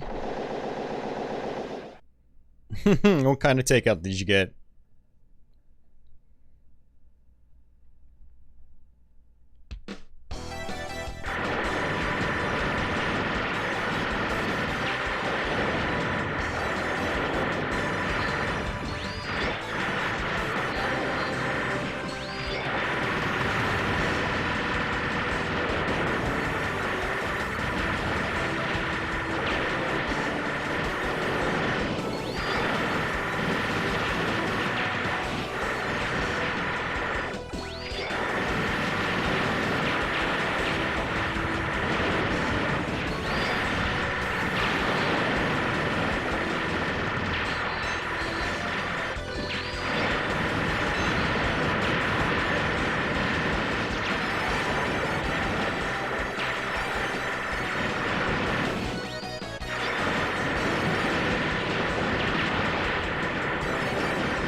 Nice.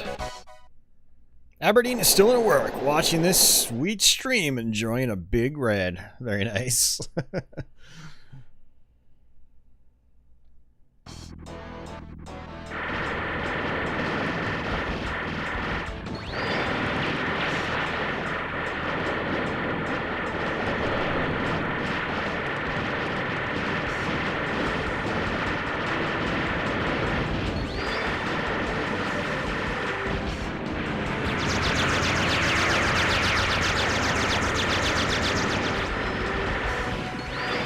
Oh, I wasn't paying attention.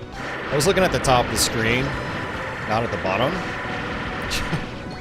I should have been looking at the bottom.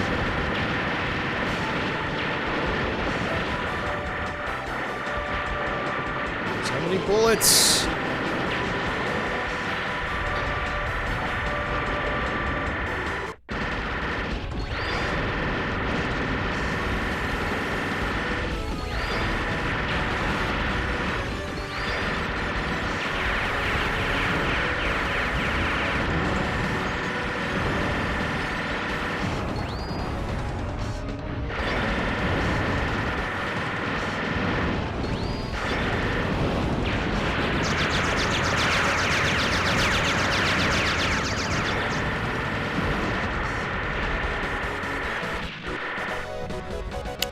Alright, see ya, Spike. Thanks for popping in for a little bit.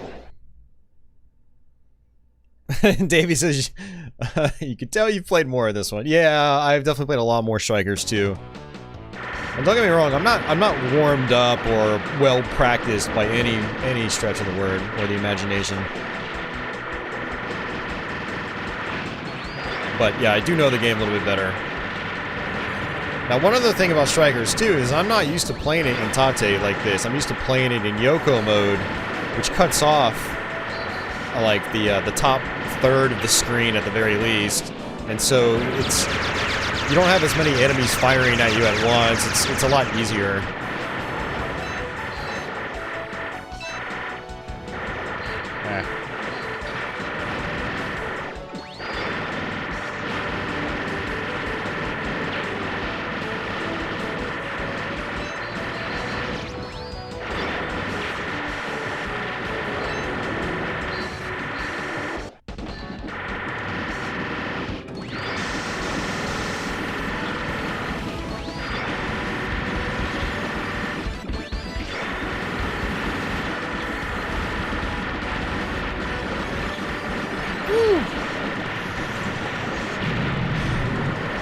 Yeah, so one other thing you may have noticed is that these levels play in different orders. I don't know if it's completely random or if there's any rhythm or... Oh my god, really? I just continued again by accident. I don't know if there's any rhythm or rhyme to it. So depending on... Oh, jeez. Alright, I give up. We're gonna switch games. There's no point in me just constantly dying over and over and over again. But I mainly wanted to just show this off. I've played Strikers 2 a lot on this channel. I think I've probably played it on stream at least 2 or 3 times. Including my last PS2 and PS1 SHMUPS stream, which was a couple months ago. Let's go ahead and just get a game over.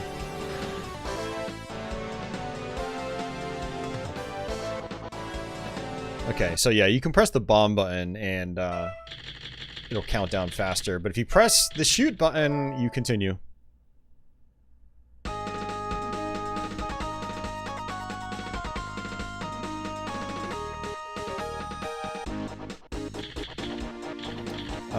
And it actually looks like...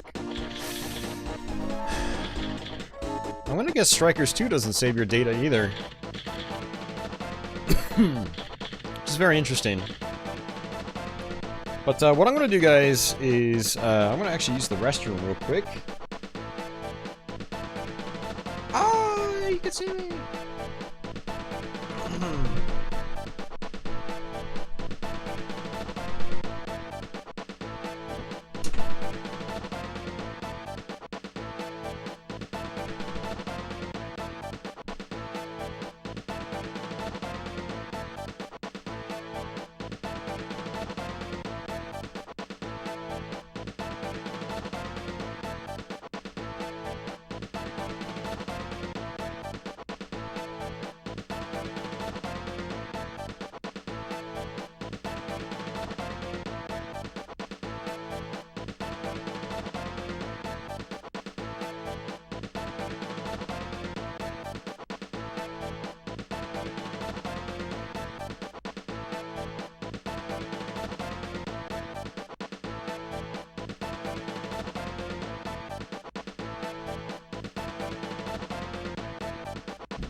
Hey, it's getting a little warm in here too.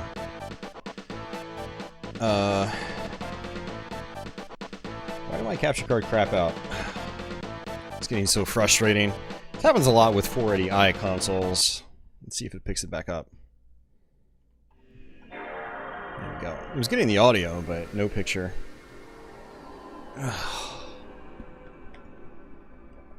Cafe Man's heading out too, man.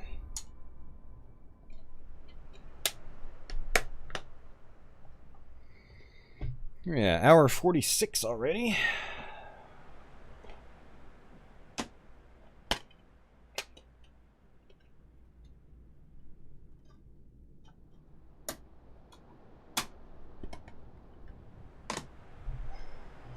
Alright. Let's see how well this works. So this is 12 Stag, and this was released on other platforms as 12 Zeal.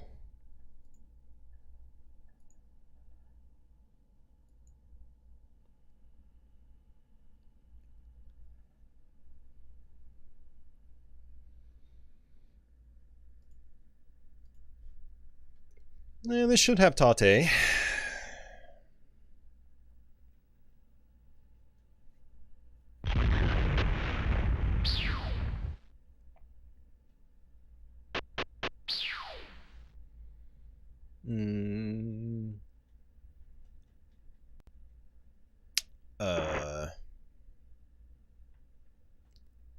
I thought it had TATE.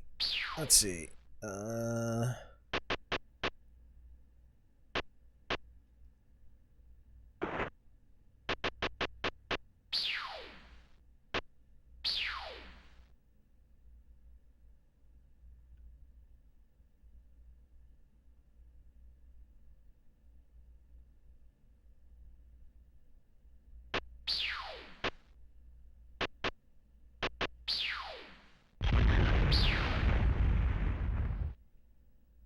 Okay, that is not it.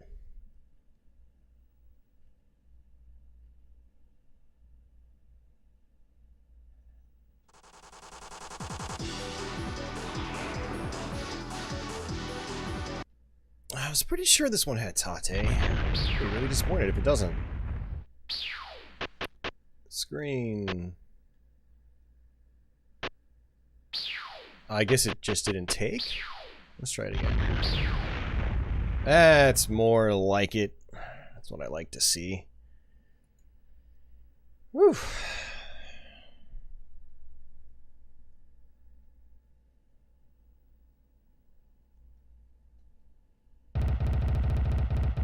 Yeah, so this is got kind of an interesting system. You've got a regular shot button, but then if you wiggle a stick back and forth, you can roll, which does tons of damage. Let's jump it back down a little bit. Yeah, it does tons of damage. And I want to say... Okay, that's my bomb.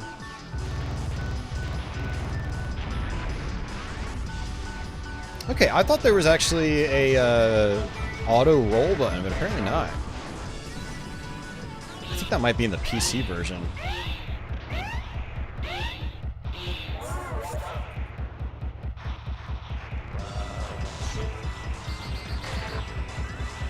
could have sworn I played the PS2 version and had an auto roll mechanic, but maybe not.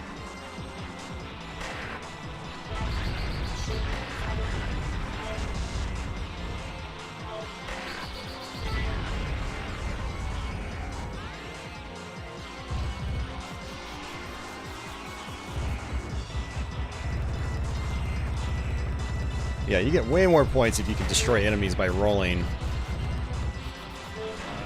Ow.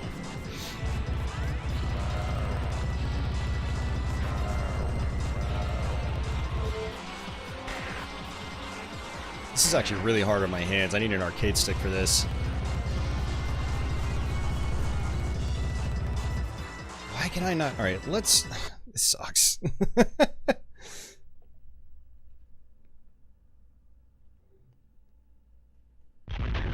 Let's go back to our options menu. Rapid side attack is triangle. Yeah.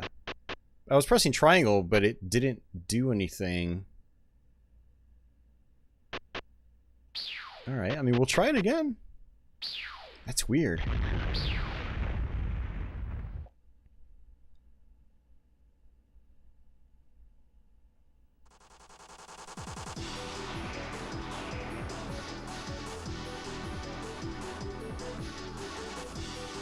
I mean, unless my triangle button doesn't work.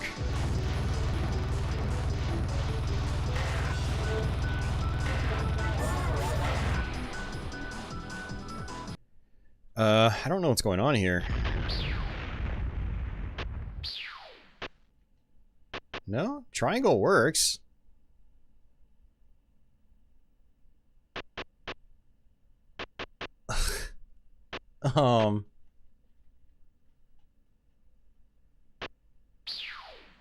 Yeah, I don't know, man. Why is it not letting me do the rapid side attack?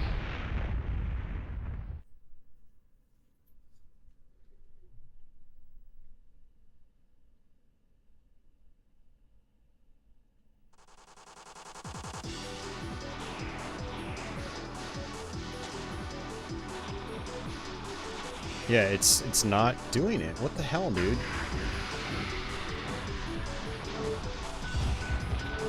It kind of makes me not want to play the game, because I literally cannot waggle back and forth fast enough.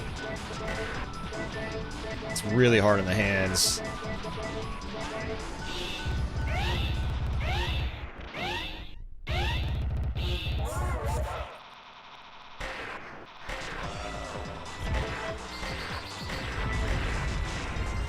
Like, I'm having to wiggle back and forth manually, and it's very frustrating.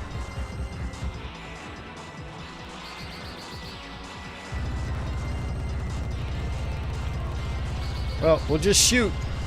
I mean, you can do that, but you won't get many points.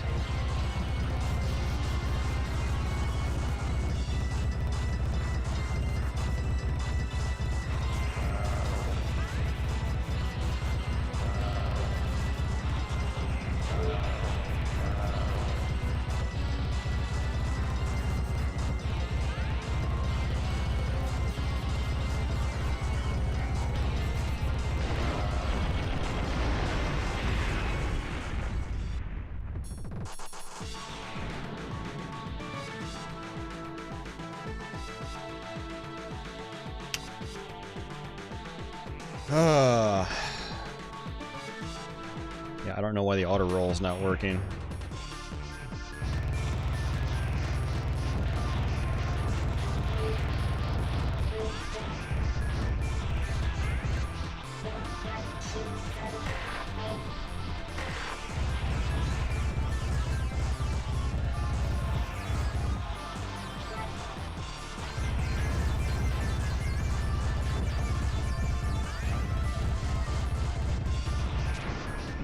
I was looking at chat like an idiot.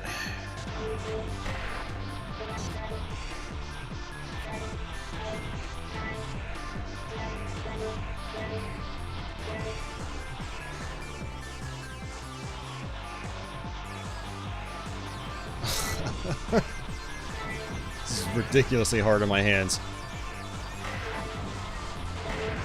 Alright, this is stupid. I mean, the fact that I can't get auto roll to work is extremely frustrating.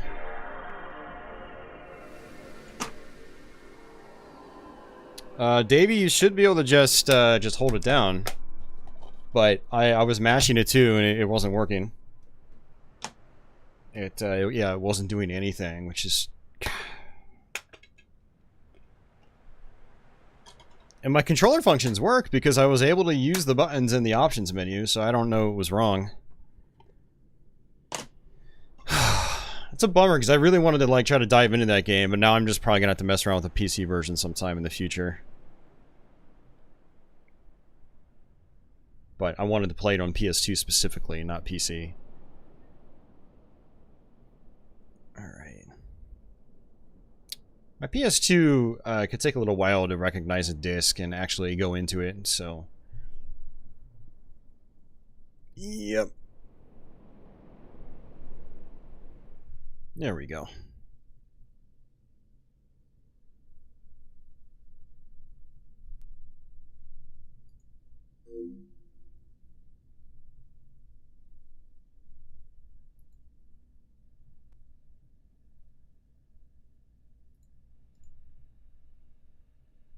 Man, I really hate capturing 480i systems. I am looking forward to getting like a different kind of upscaler in the future, because like the Framemeister just struggles with the interlaced consoles. PS2 in particular, it's like every time I swap games, there's the risk of it just not even recognizing the signal. All right, let's go to picture.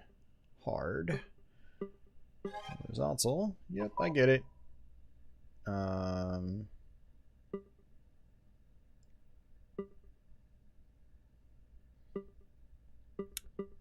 So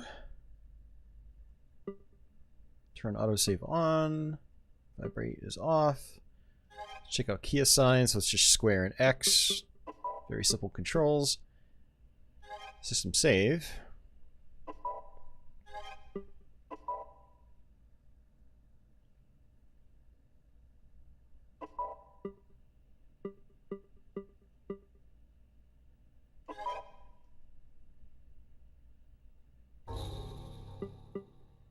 It's a shame it doesn't actually rotate the main menu from the main title screen.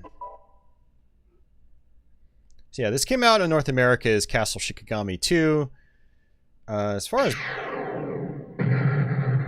price is concerned, I think they're about the same price for North American and or Japanese copy. I basically traded up my North American one for a Japanese version because I just like having the Japanese versions. And Shining Philistine, thank you very much for that. Slaves for fashion dislike bulges. What? It looks like this one's not taking up the whole screen on the right-hand side. That's fine. We'll just leave it.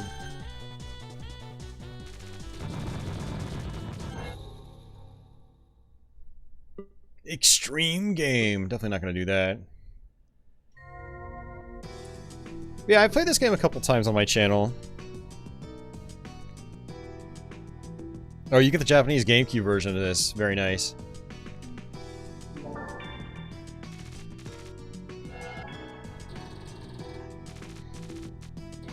Alright, trying to figure out who I mean, one of the things about the Castle, you know, the Shikigami No Shiro games is they have really odd mechanics. So I've never, like, gotten super into these games. I do like them, but yeah, I've never gotten, like, really hooked to them. Go ahead and skip through that.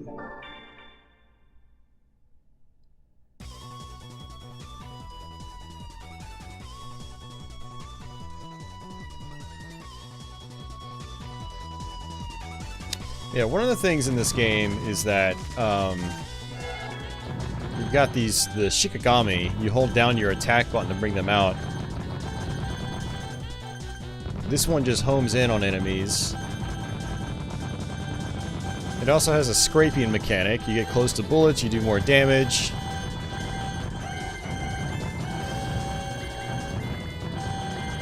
Seems to be like a reoccurring theme, or a recurring theme in this generation of shoot-'em-ups.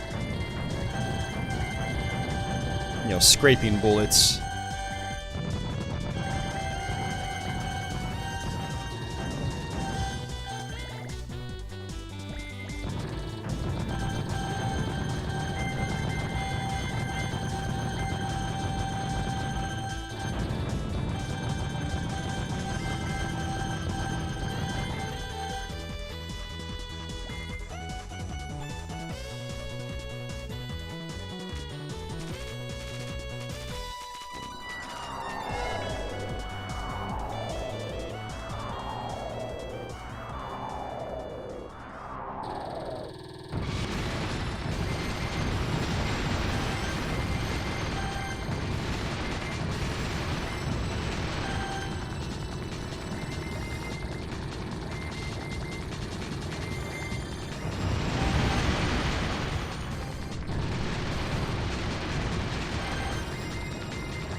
Alright.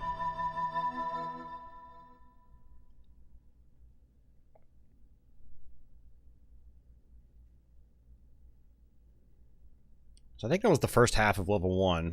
Yeah.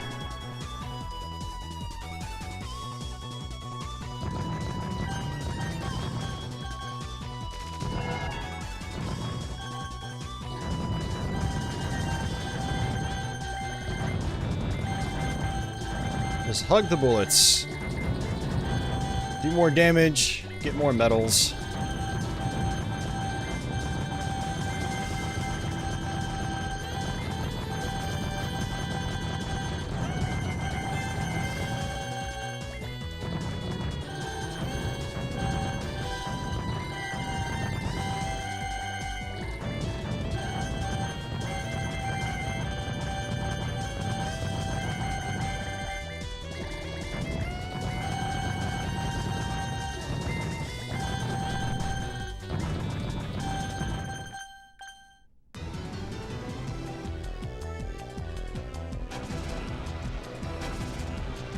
Alright, boss time.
You can turn the voice acting off too.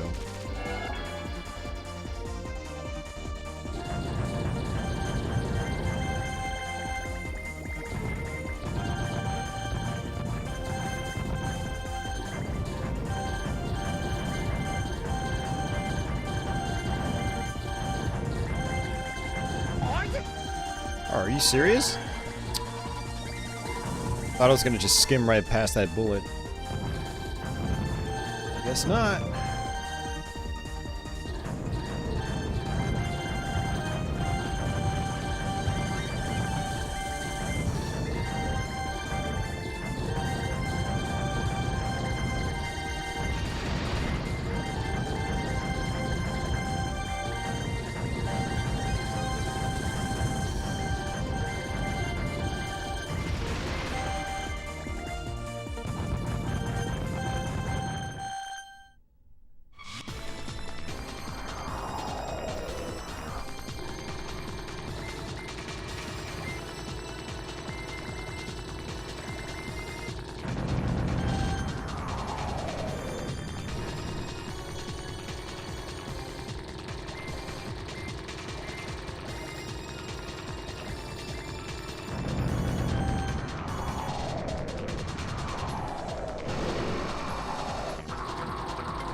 Another one bites the dust.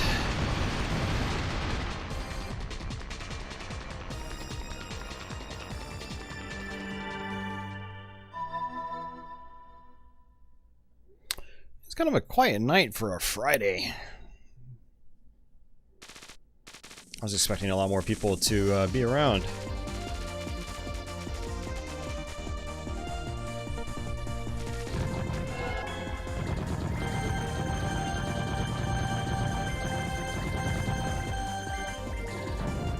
Maybe people are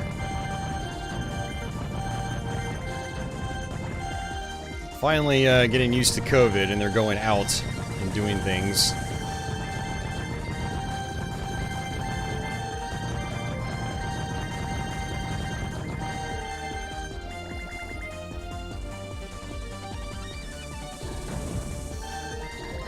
I noticed that the breweries lately, like, they've been really busy compared to the last few months. These last couple of weeks, they've gotten really packed.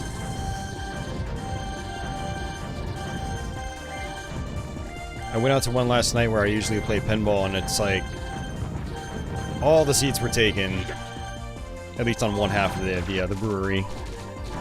Hey, Carl.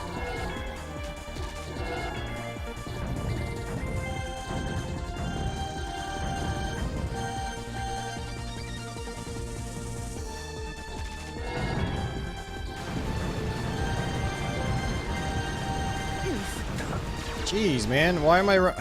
It's so hard to tell where your hitbox is.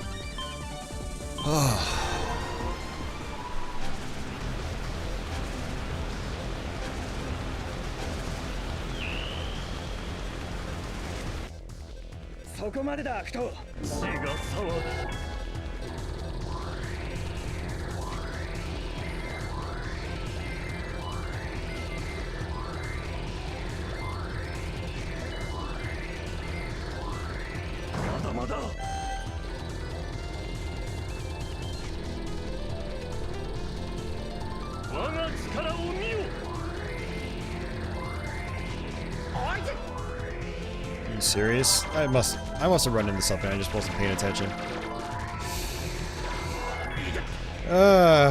Man, I'm just not feeling it anymore. I almost don't even want to play. Seriously, I just kinda... I don't know, I'm really not feeling it right now. I was really looking forward to doing this stream today. I was like, man, I really want to play these games, but now I'm just like, I really don't want to play the games now.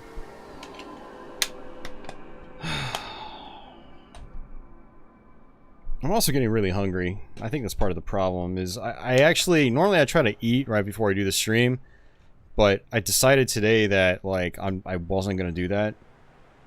And, I went out and got a wrap from Subway, but it's still in my fridge. I think I'll probably just play one game, and then I'll probably just get out of here. The stream hasn't been very good today. I'm just not really feeling it.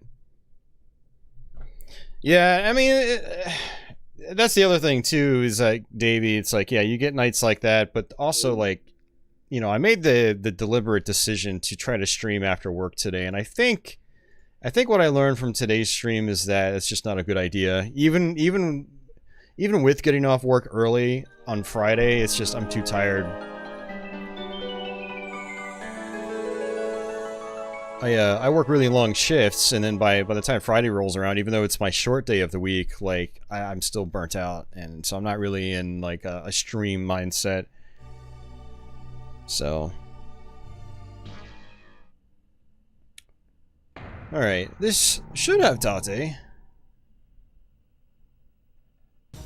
Or not.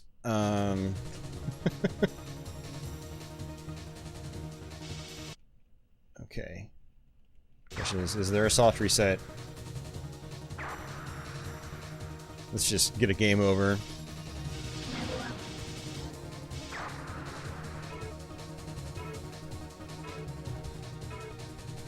Yeah, Carl, and technically, today's not even the end of the work week for me. I do 10-hour shifts on Wednesday and Thursday, then I do an 8-hour on Friday, and then I do a 12-hour tomorrow. Basically, the 8-hour shift is how I don't go over 40 hours. So, I'm going to be extremely disappointed if this doesn't do TATE.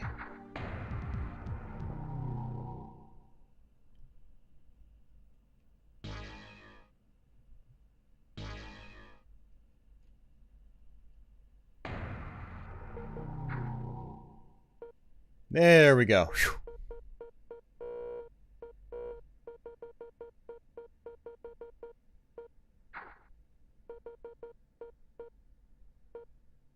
I love it when games let you rotate in any direction, because not everyone's monitor will rotate the same way. Like, some people have CRTs and they can only rotate the CRT like one way.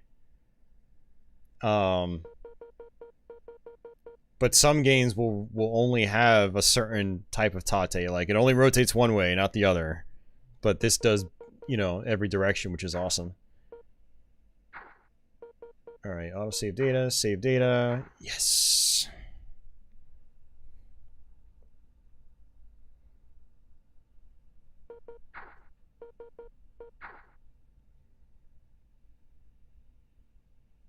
Alright, shot and bomb.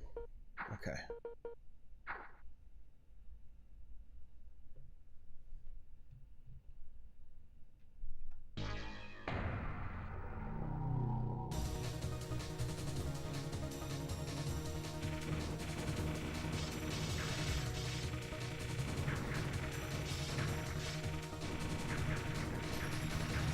Wow, it's so interesting seeing the original version. Well, I mean, technically this was an arcade game, but seeing it on PS2, man, it's like... It looks so much different from Delta, because it's low res.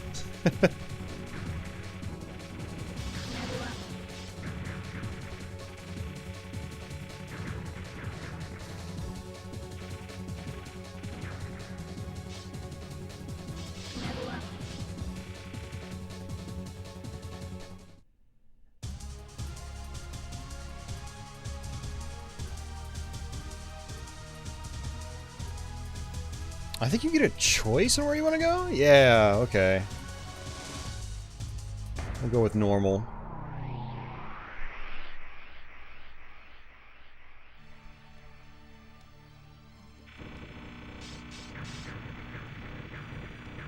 Yeah, and it's just like Psyvariar 2, where you get a level up and you're invincible for a short period of time.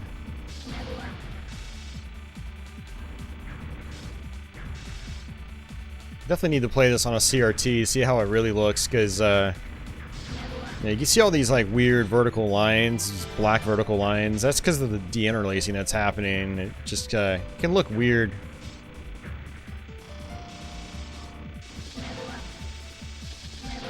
It's just one of the things about 480i games is they just don't look good upscaled.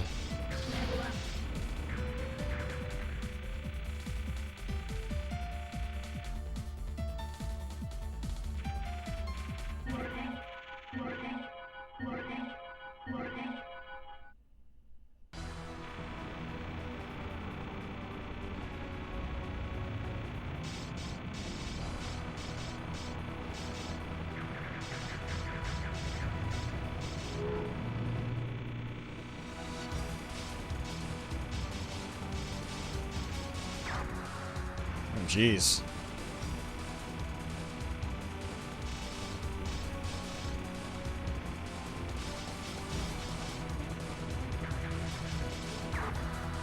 Dude, what the hell? Why can I not squeeze through that?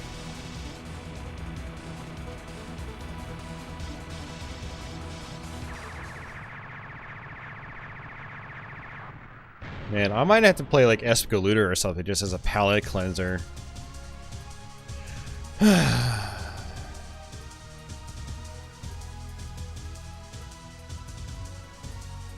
Yeah, I guess because... Well, I wonder if you have to play... Oh, I'm a little confused. I wonder if like normal or hard didn't open up because I just didn't perform well enough. That's probably what it is.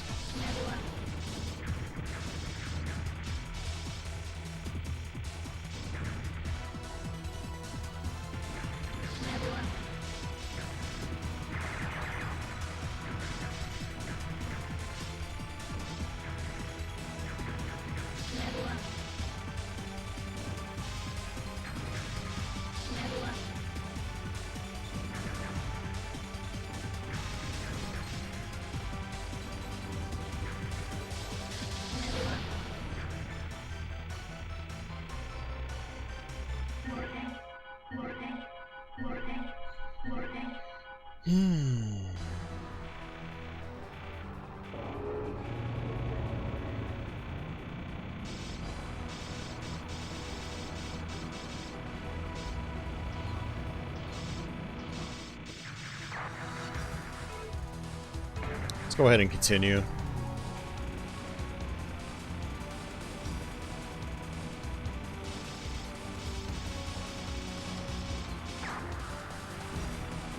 Yeah, it's funny, I think we 1CC'd Psyvariar Delta a few weeks back. And we probably did it because it's so much easier to see what's going on. Even in TATE mode here, the image is not great quality.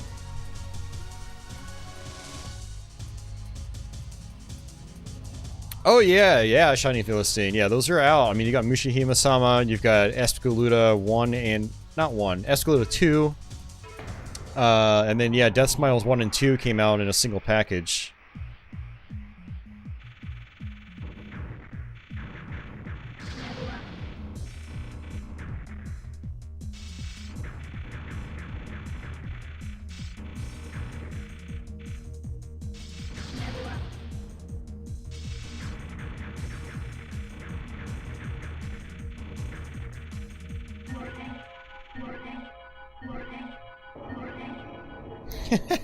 That's right, Dave. There's no genre like shmups for kicking you while you're down.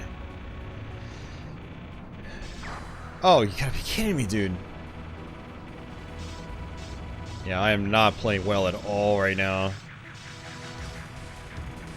I mean, I usually give the preface at the start of the stream that I'm not a good player, and I'm not going to play well, but I don't normally play this badly. Like, this is exceptionally poor performance.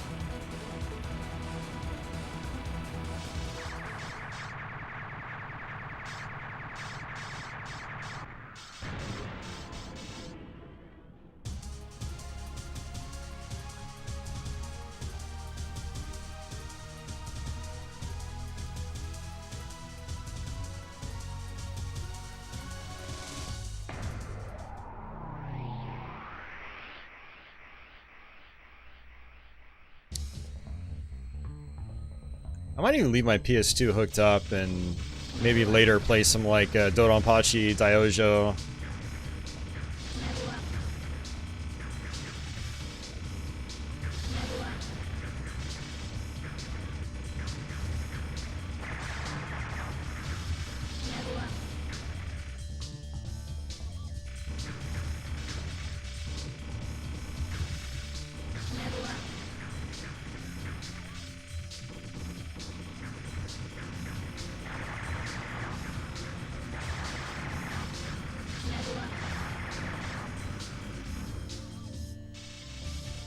Oh, that was super lucky.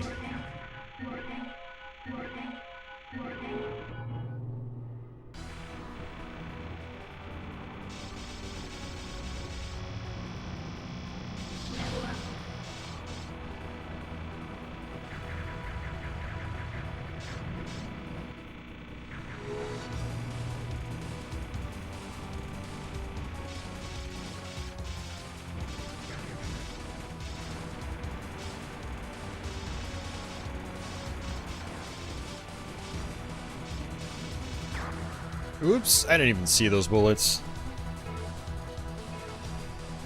Well, thanks, Shining. I appreciate it. Ah.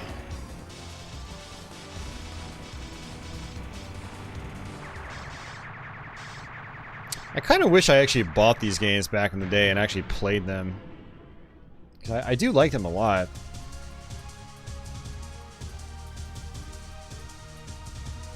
And they had so many different, like, revised packages of... You basically had Medium Unit, which is what we're playing, then there's Revision, then there's the Complete Edition, which has, like, both variations, with extra bonus material, I guess.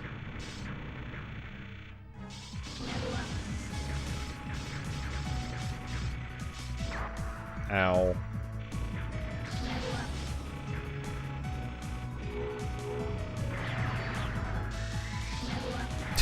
Psyvariar 2 does like the exact same pattern.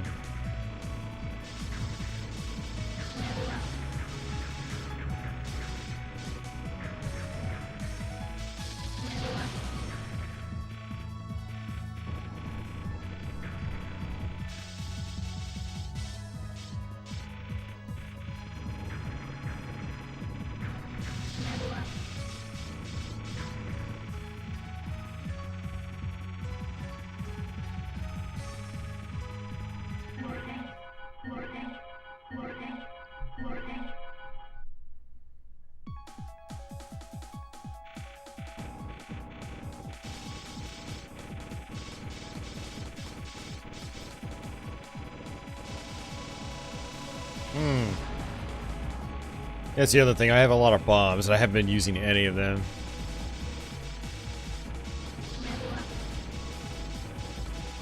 Man, such awkward patterns, too, for a D-pad.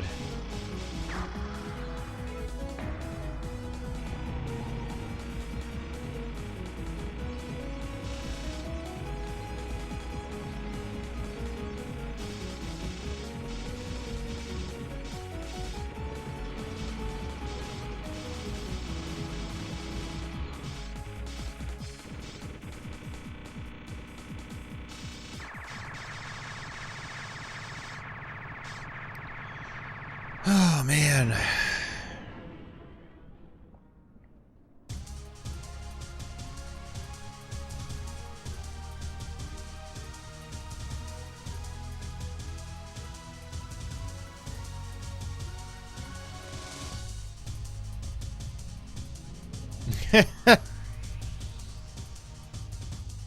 Yeah, that would say it. Nothing special, because we had to continue a bunch of times.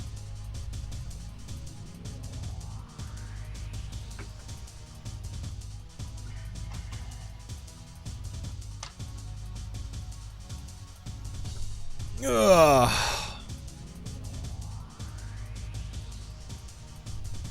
Presented by Cave. I mean, Success.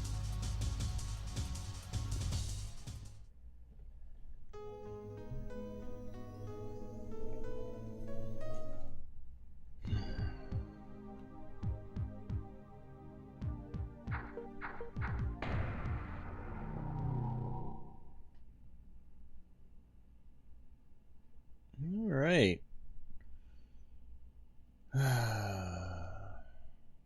I like big leaderboards like that. You know, tracks your progress.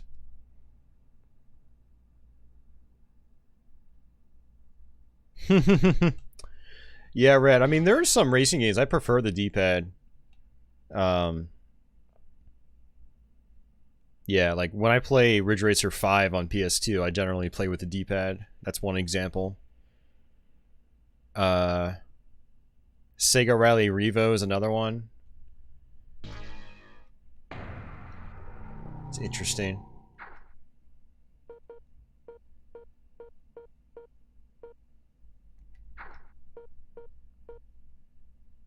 Looks like that's pretty much it for this game. There's not really... It's a pretty bare bones package, unless I'm going to assume there aren't really any unlockables or anything. But,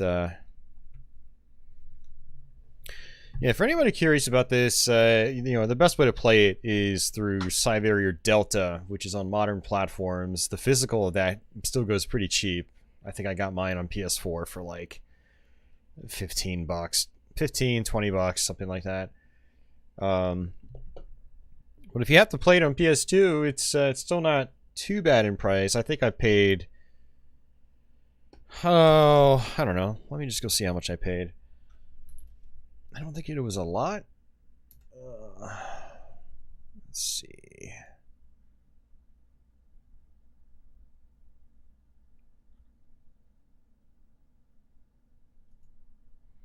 This was a couple months ago, actually, at this point. I think I bought this back in December, and I still haven't... I didn't play it until now.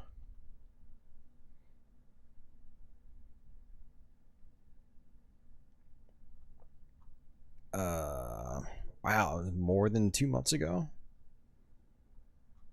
Jeez. I bought a bunch of stuff a few months ago, and I just... most of it just went on the shelf. I mean, everything I've been buying is with the intention to play it for a stream or something like that. Oh yeah, I paid $19.54. So, granted, it's the Super Light 2000 version, which is, you know, the Super Light series was a budget line of games back in the day. I assume they don't do it anymore. Oh no, it was $25.70 after shipping. It was like $19.54 plus close to $6 in shipping. So I mean, 25 bucks. It's not bad. But unless you gotta have it on PS2, you're better off buying the modern Delta version. It looks a lot cleaner. It's a lot easier to see what's going on. you have multiple gameplay modes, multiple soundtrack options, all that sort of stuff. So, yeah.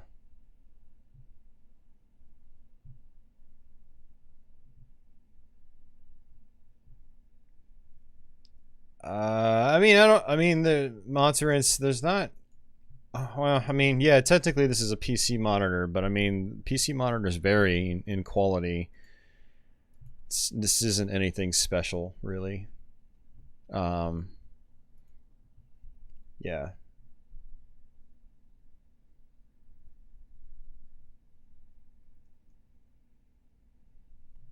Oh, there's a super light Tetris game, huh? Let me actually look that up.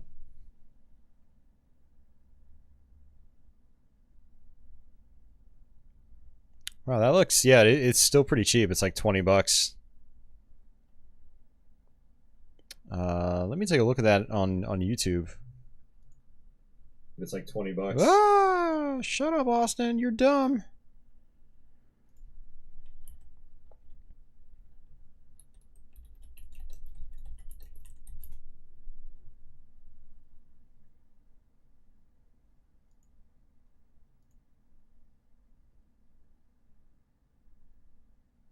It's called The Tetris.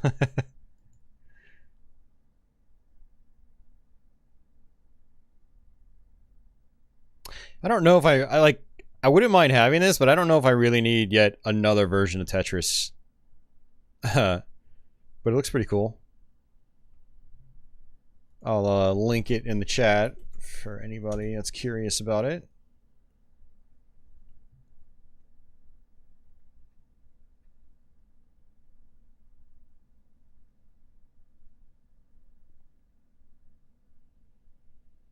Yeah, it's The Tetris. They actually named a lot of their budget games like that. Like there was like The Shooting and you know.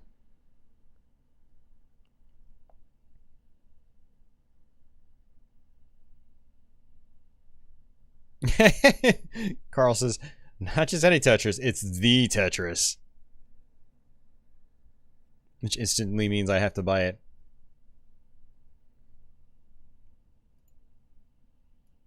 Oh, I thought Kiwa Mamichi Tetris, I thought that's what this was. So there's, okay. Oh, that one is an arcade game, you say?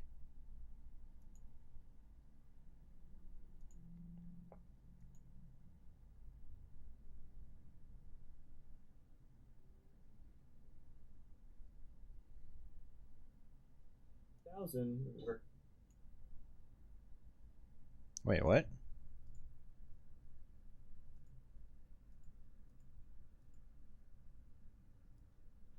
I'm not going to do a whole thing of Tetris here because that would take a very long time. Oh, I thought that was me talking. It was the dude's video talking. He sounds a little bit like me. Yeah, I just looked up some gameplay video and it was some commentary video. Yeah, I mean, it looks interesting, Davey.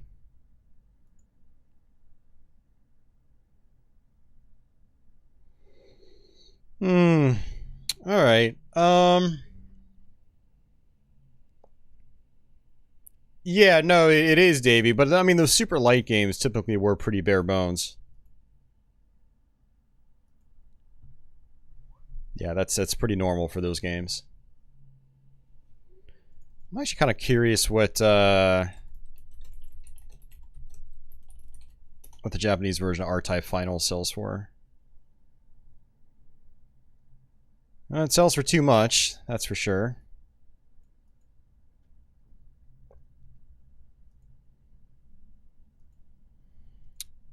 Looks like I can get one without photos for $53. Ugh. It's hard to justify when I already own the game. Let's see what the American one I think has gone up in price. Let's see. Let's go to completed listings. I know this is exciting just listening to me shop on eBay.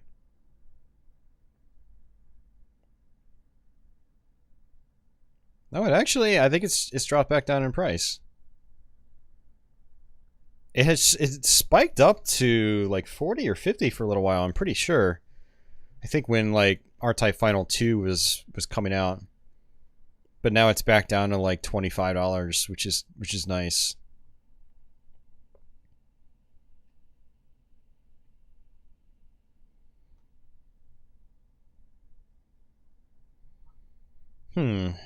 Okay.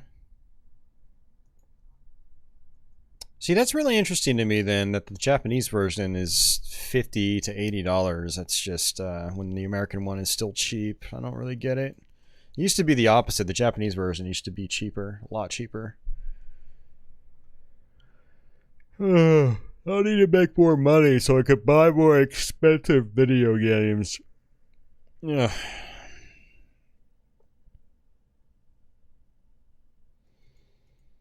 All right.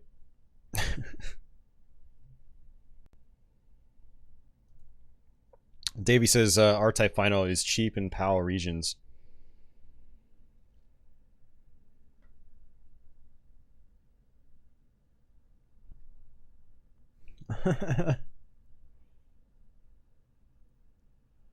Yeah, Carl. I actually already have food. It's in the fridge. I went to Subway, got a wrap, and so I'm going to eat that when I sign off here.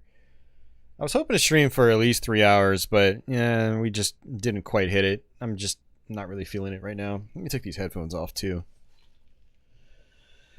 I'll probably go live on Twitch after I eat, because I did get some beer. I'll probably have a couple beers because it's Friday night.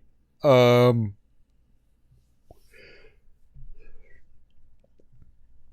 need to take apart my 3DO FZ1, get a part number for the motor that's in there. I need to try to order one of those because I was told that like my motor is going bad. Man, and then after that, I'm not sure what I'm gonna do. A new channel idea: gameplay and eat.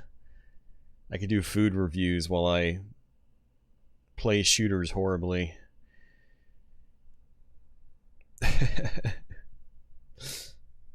Alright, well, I'm done with TATE. Ugh. Alright, that's better.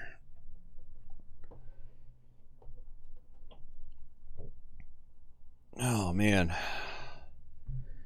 Whew. Alright, guys. I think that's going to do it for me.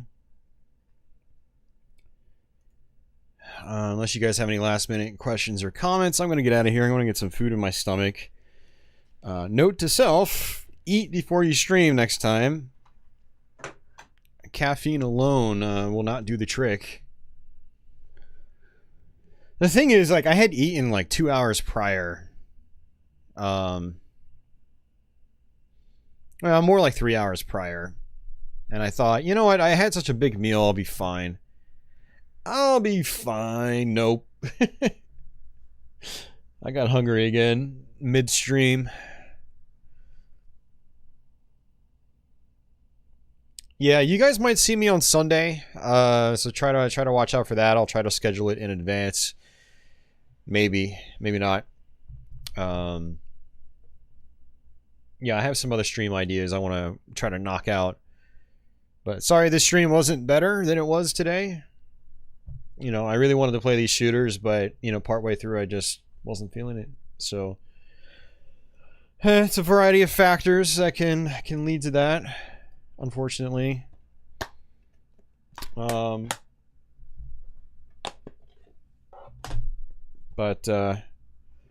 yeah, it is what it is, I guess.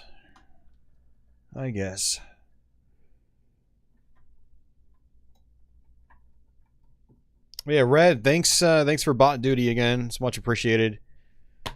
Shining Philistine, thanks for the super chat. Will Haynes, thanks for the ginormous super chat. And thanks to anybody else that hung out today and was positive. Oh.